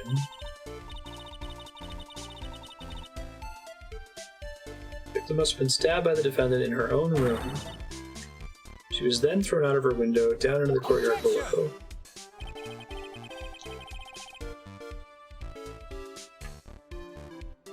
Any signs of a struggle in Miss Denim's room. She was stabbed with a sword. That would leave a bloodstain, wouldn't you agree? Wonder what her other name is going to be. No traces of blood were found in the victim's room. Your whip has just caused traces of blood to be found in my glorious playoff beard. There's no blood in the room. She cut him off. I'm sure your honor is well aware that a stab wound produces the most blood. Very little blood is actually lost at the moment of a blade's insertion. So I want to talk about when the most blood would be lost from the body. That would be when the blade is removed. The weapon still in place, it acts like a lid on the wound.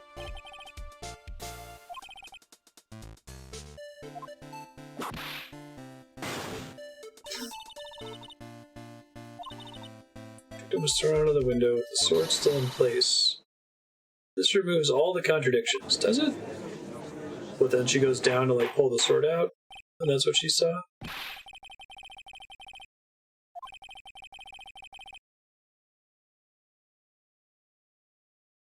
Is it Franziska?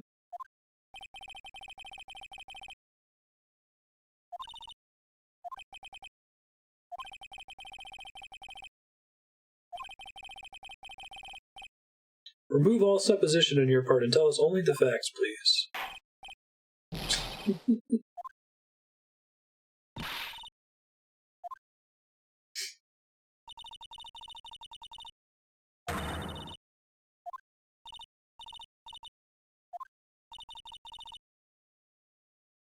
I will give you a vigorous massage once we're finished here. With a whip.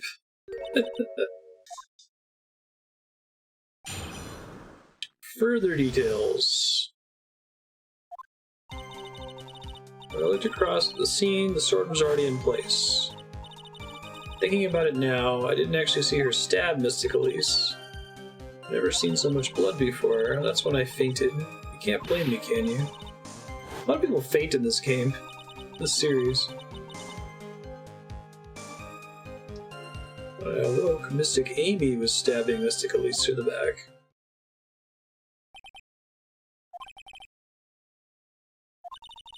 I don't think any of that disagrees with my court record.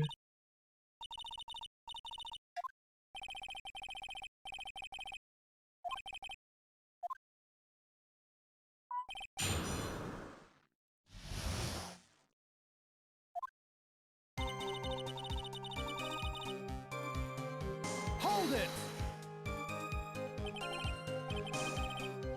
At that time, was the victim bleeding?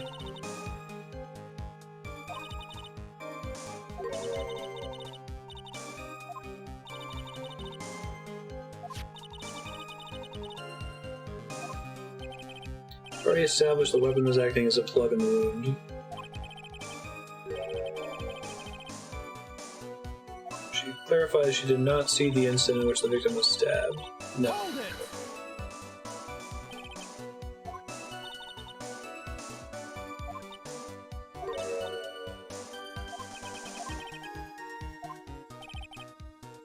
Testimony supports her theory. The victim was stabbed in her room and then dropped into the courtyard. Does it prove it rather well? But she could have just shown up afterward. Hold it! Never seen so much blood before. Saying you saw the victim's blood, well, I mean, she wouldn't have a way of knowing that, right? Some of it splattered onto Iris, too. That's an important fact. The defendant was arrested. She was meditating in her room. Oh. The clothing was folded in the corner. That seems like a pretty big deal. Press further, as always.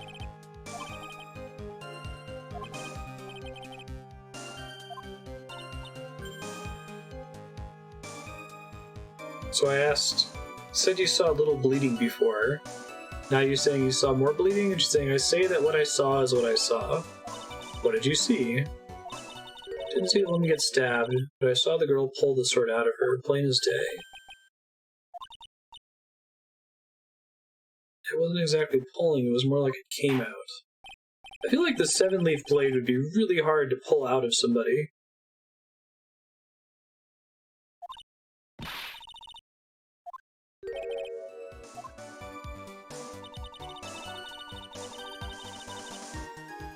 I saw the instant in which the blade plunged into the hilt was smoothly drawn out. Oh, that might be what they're actually going for here. There's no way, right?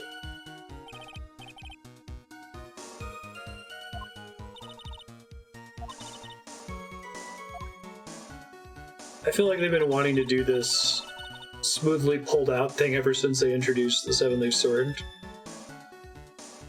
I don't know if there's actually any like Japanese myth about the sword getting used. I've seen it in a lot of video games and anime before.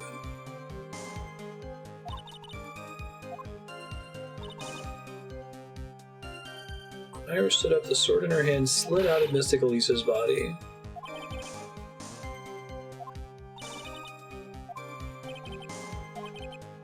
I can't help but feel that something about this testimony is out of place. Thanks, Edgeworth, giving me the hot tips. I think I got it. Let's just present the sword. Also, there's only blood on the tip of the sword. Right? The thing would have to be covered in it if it was buried into the hilt. Objection! Sister Bikini, you are a reliable witness. At least I'd like to think so. There are too many contradictions here. You're a handsome young man, so I'll forgive you. Great.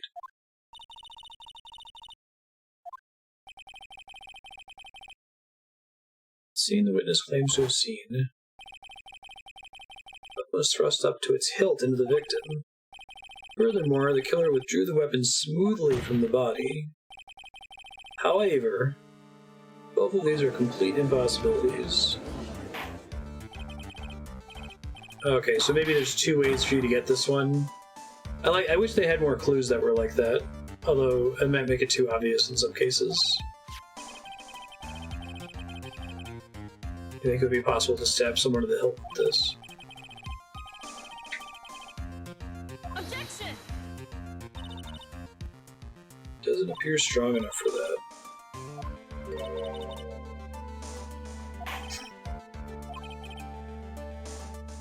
Objection! If this sword was truly stabbed into the body up to the hilt, look at all the branches on it. It wouldn't come out smoothly. I also have the problem of the amount of bleeding. It's true that when a blade is left in a body, it acts as a plug. However, when the weapon is shaped like this, it's an entirely different story. It wouldn't be too large of the blade to completely stop bleeding. Okay, I didn't think about that, but I guess that makes sense. The victim was stabbed. Even a weapon of this nature may still sometimes slide out smoothly. Objection! And maybe still sometimes stop blood loss. You think so? I don't think so. I'm not finished. There's still one more conclusive contradiction, that the blood only on the tip. You still got more? The sword really was thrust in all the way to the hilt. Why is there only blood on the tip of it?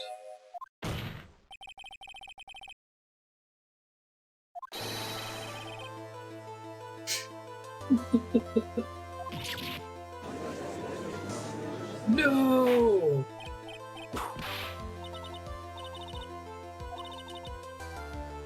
raising this many contradictions from a single piece of evidence. All the other attorneys I know could manage maybe one, if that.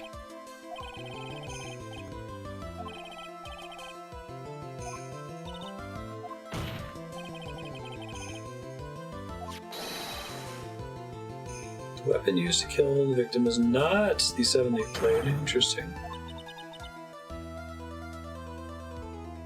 Hey, I remember this from Phoenix Wright 2. A foolishly foolish idea born from the foolish mind of a foolhardy, foolish fool. Let's examine this again. What was it that made us think this sword was the murder weapon? Because we saw the statue plunge into her? Stick Amy was holding it. However, he likes the word however. If you reflect on this, that is the only basis we have to assume such a thing. The impression left by the scene was too strong. This is what influenced us. That's a good point.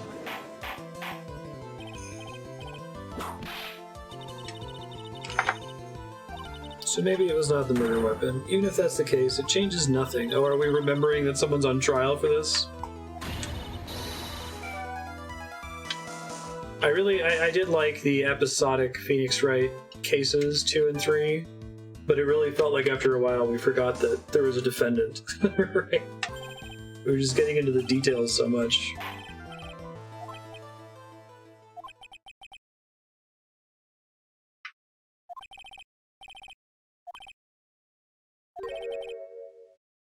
Where did the real murder weapon disappear to? It goes without saying that the police searched the main hall and the surrounding area. Appears no sword-like object was found. That seems like a big deal.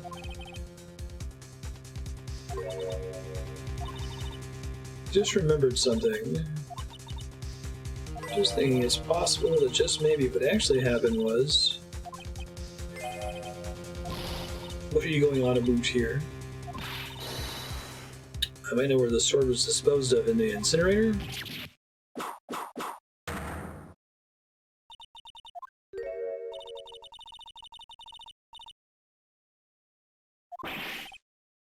Impossible. What else could this old woman have seen?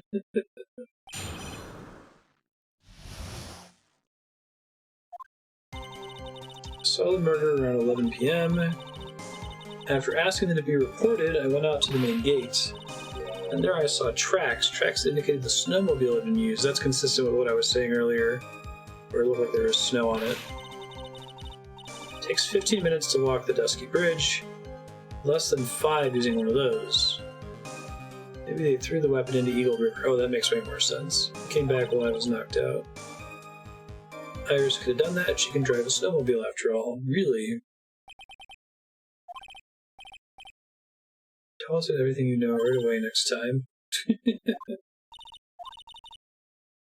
There were indeed snowmobile tracks in front of the main gates. I wonder if I could have found that. No, not that photo, I guess not.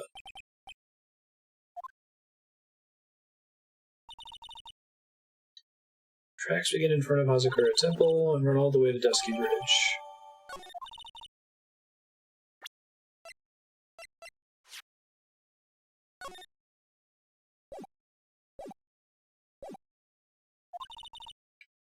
Eagle River's current is quite swift, meaning that it doesn't freeze over in winter. Perfect place to dispose of the murder weapon. Did she really go to the river to dispose of the murder weapon? I wonder if this is the same temple that,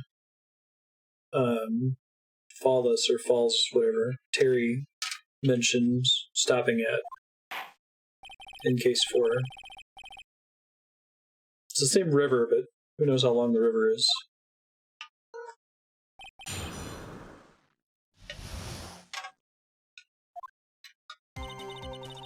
Saw the murder at around 11 p.m.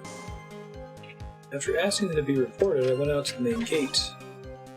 There I saw tracks. Tracks indicated the snowmobile had been used. I guess let me start pressing her. Hold it! Sure about the time? Strong sense of responsibility, especially at this time of year. The acolyte was being doused in freezing water at the time. Okay.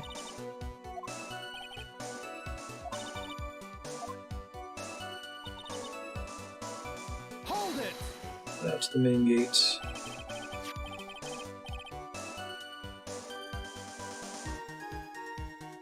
Yes, Phoenix Wright to report the crime, correct?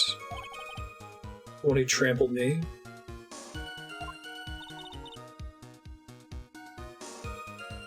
There's no phone in the main hall, so I sent him to the bridge.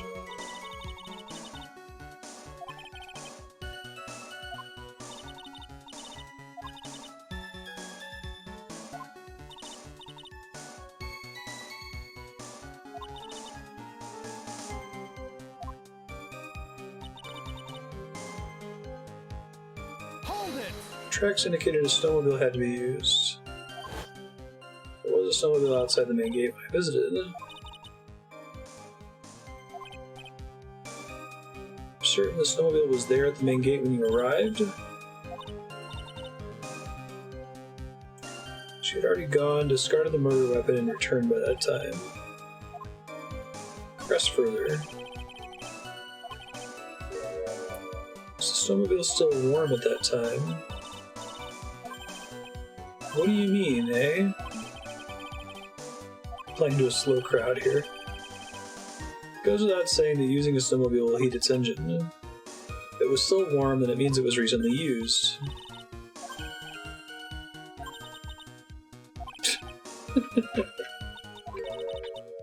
Don't often go around touching hot engines.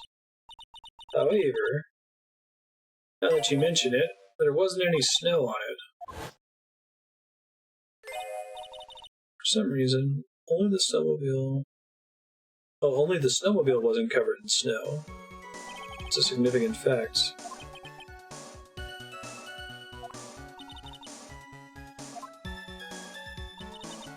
Takes a few minutes to walk to Dusky Bridge. Less than 5 using one of those.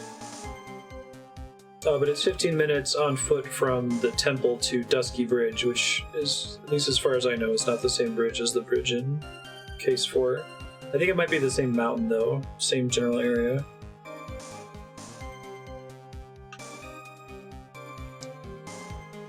Because the map doesn't look the same at all.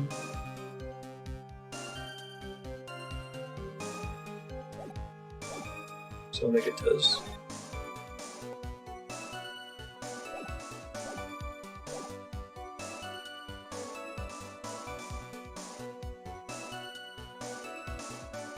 Hold it!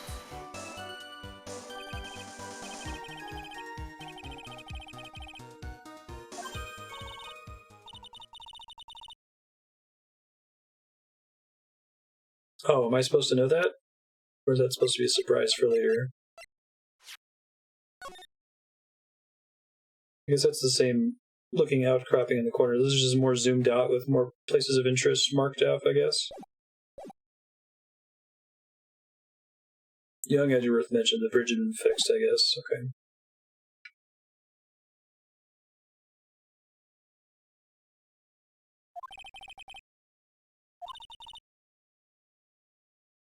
About a month ago, I was driving my beloved little snowmobile, happy as can be. Fetched some water and was heading back when I went and crashed into a tree. The tree and my back both went crunch.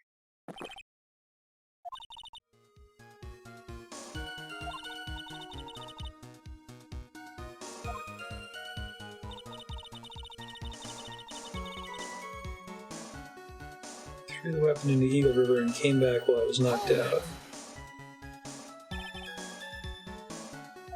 How long were you knocked out for? Somewhere between 10 to 20 minutes.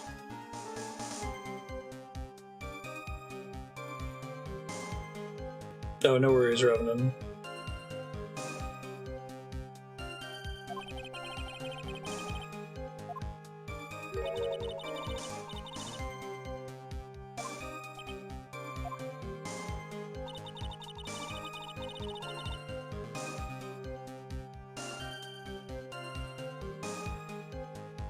Hold it! Harris can drive a snowmobile.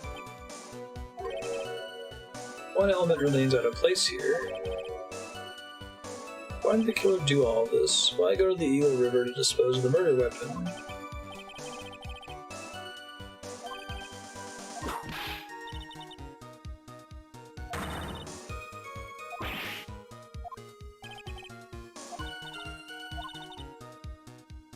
Whatever the reason, the fact remains the defendant could have done this.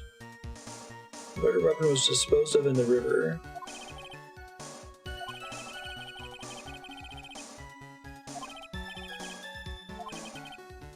Surely a problem with the testimony.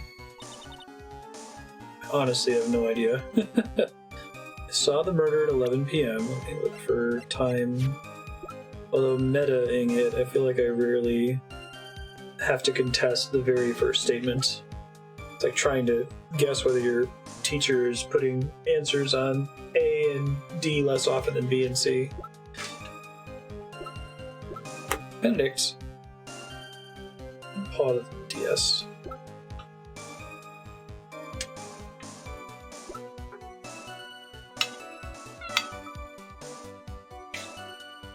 Hey.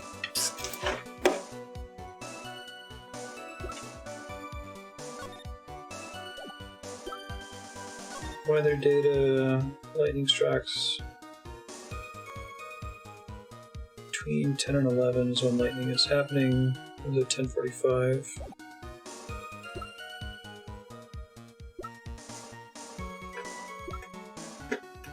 Ring lights out bill at 10 p.m.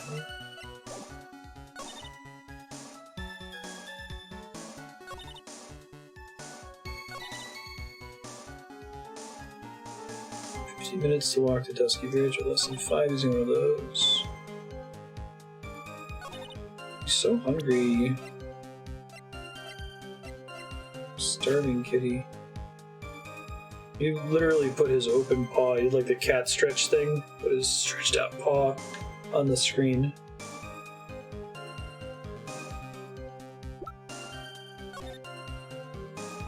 It doesn't help me. It could be something to do with the tracks photo, right? Like, why would they give this to me unless it mattered right now?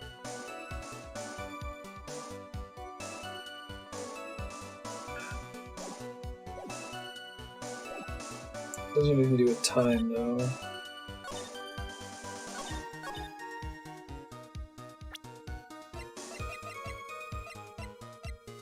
I don't have anything else with the bridge, right?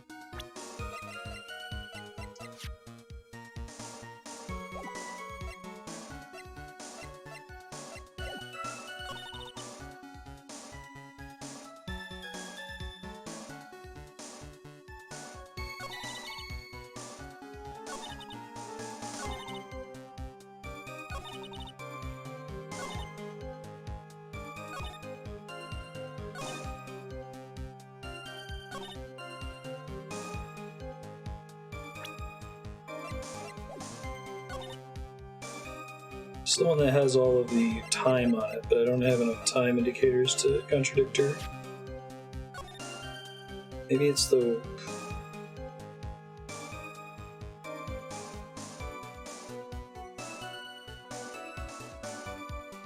Maybe it's that the bridge would already be on fire by the time she gets back. Let me try that. Oh, I think that's wrong. The music's still playing.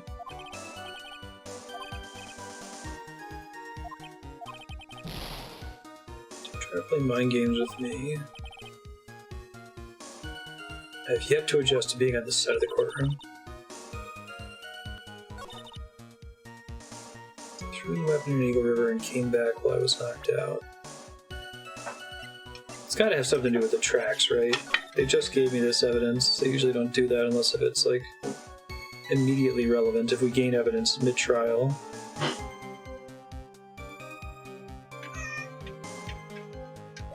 I'm just gonna try it. I don't know if it's right. Objection!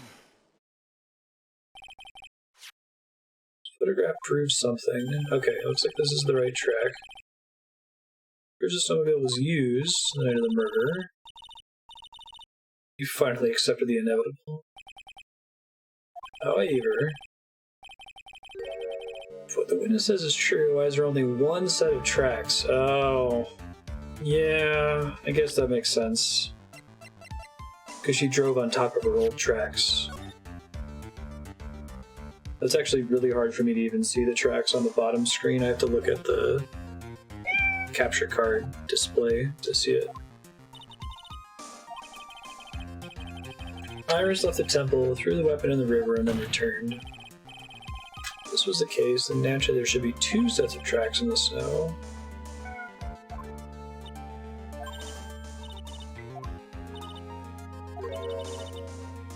And one thing.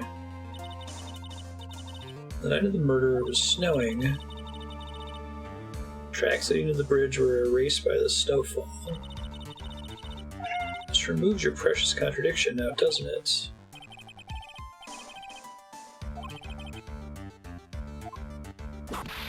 Guess that's fair.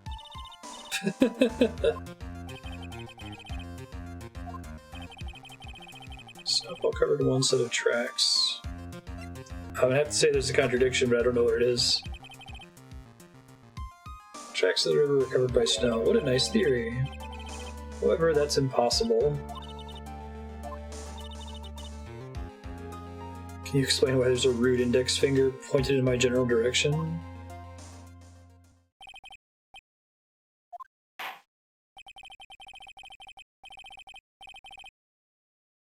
Yeah, I just don't remember what it is, Robin. I'll try to figure it out.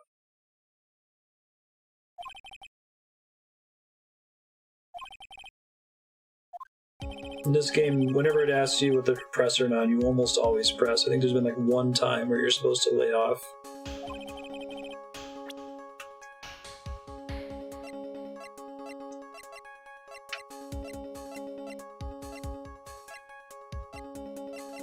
Weather data, maybe.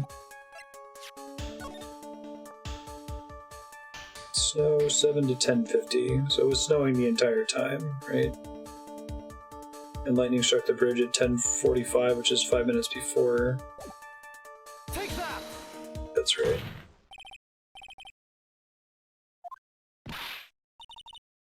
So round 11 means the weapon was thrown away after that time, correct? Oh, it's because the snow had already stopped. Okay. So she drove off and came back. There should still be 2 tracks.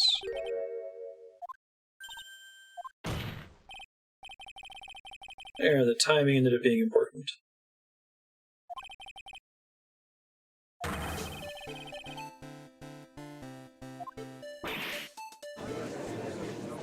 think I misunderstood the timeline of her testimony.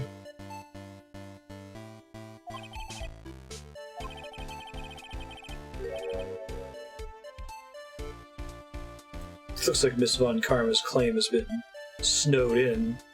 Puts on sunglasses.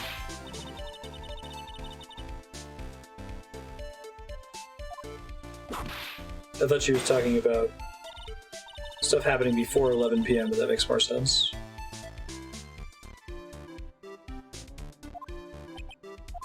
How pathetic of you to rely on the weather of all things. When is a weather report ever correct? This isn't a forecast, this is actual data.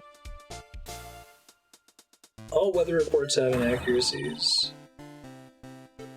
They've still been snowing in the vicinity well past 11 p.m. Well, I'll have you know that this weather report came directly from one Larry Butts, by far the most trustworthy person ever to grace this courtroom.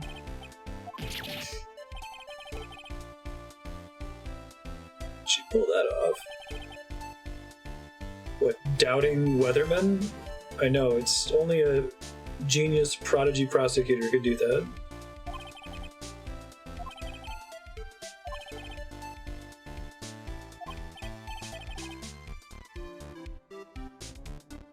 Like I said, it's like the courtroom relationship in the United States is reversed. That the prosecutor just has to create reasonable doubt that the defendant didn't do it. And the defense has to prove beyond a shadow of a doubt using the evidence only that they didn't.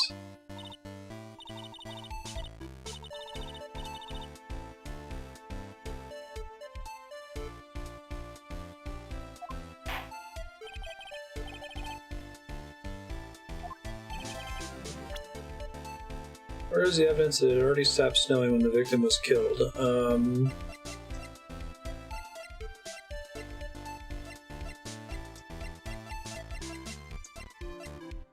When the victim was killed would be the autopsy report, which doesn't mention snow, or the crime photo.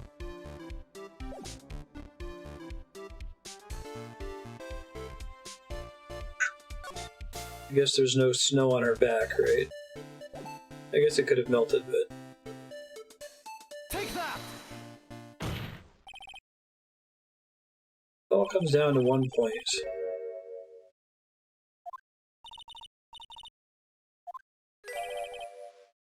It all comes down to proving whether it was snowing in the courtyard. And he's like, that's going to be incredibly easy.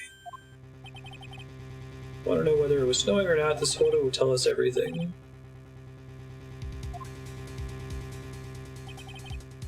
You can see everything is covered with snow. It's just one exception. Victim herself. Why is there no snow on top of her? It stopped snowing when she was killed. Gah! Killer really did go to the Eagle River to dispose of the murder weapon. And in this photograph, there should be 2 sets of tracks. And they got a lot of value out of that. There should be 2 sets of tracks thing.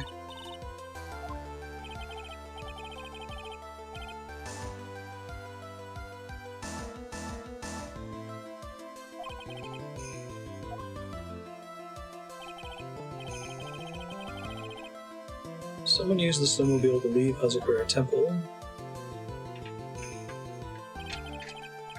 When the tracks left, it can be understood that they were heading for Dusky Bridge. At that time, it was still snowing. And when this person returned to Hazakura Temple, the snow had stopped. Thus, the return tracks remained.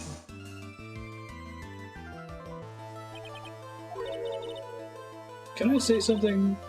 This all sounds fishy to me. There's only one key for the snowmobile. The night in question, we know that the defendant had it. The key was found in her room after the murder, which can only mean that night, Iris used the snowmobile to go to the inner temple. Iris said she never went there. At this point more when I get the chance. Snowmobile can't cross the suspension bridge. She must have left it on the Hazakura side of the bridge and crossed on foot. But what's odd is, when I left Iris and returned to the Hazakura Temple, I didn't see anything near the Dusky Bridge. When I made it back to the temple, it was there by the main gate, the snowmobile, covered in snow too. That is impossible! What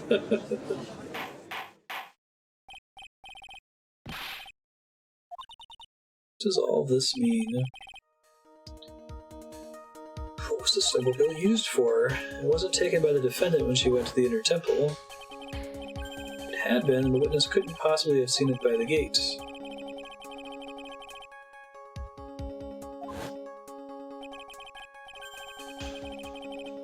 Couldn't have been used to dispose of the murder weapon. If that was the case, there should be 2 sets of tracks. After it stopped snowing, someone used the snowmobile to return to Hazakura Temple. I never thought a simple snowmobile could cause so much trouble. This is going to end up being just like wheel spinning. Yes, I've got nothing more to add.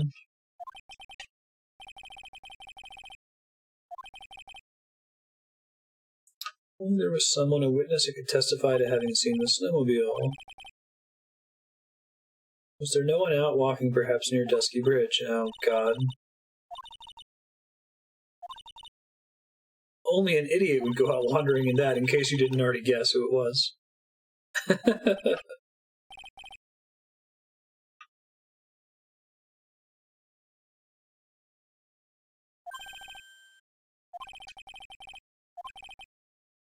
An idiot may well have gone wandering out that subarctic night.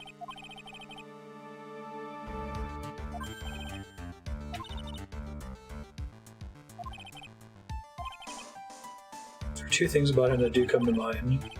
First, that he saw something incredible on the night of the murder. He's an idiot. Okay, I was just say that he's an idiot. He is our kind of idiot. Who is this idiot you're talking about? It's, Larry Butts, sir. Take that! This guy must be a product of Jean-Luc Deluxe's card to obnoxious frequency. It's Larry Butts. Why was he wandering about outside on the night of the murder? They really needed to have like a Canadian accent algorithm to apply to all of the judges' text, like they did in Chrono Cross. Tell him about his... Ooh. We're seeing Edgeworth actively deciding to withhold information. That's how he wins.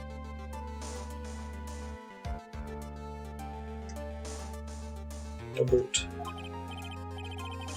Yeah, boot's more of a northern Wisconsin, northern Minnesota thing.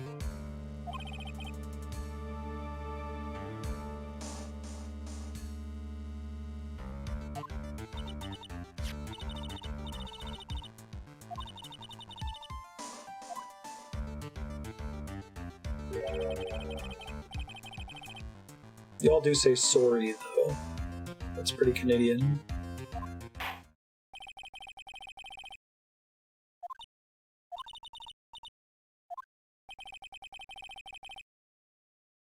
I'm sure that on the other side of the border, it sounds equally weird to hear someone say sorry. Such a nasally, awful sound.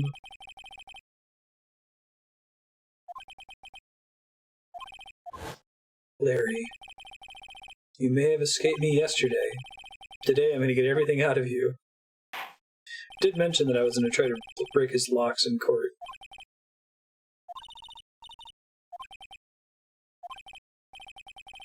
Court is now in recess.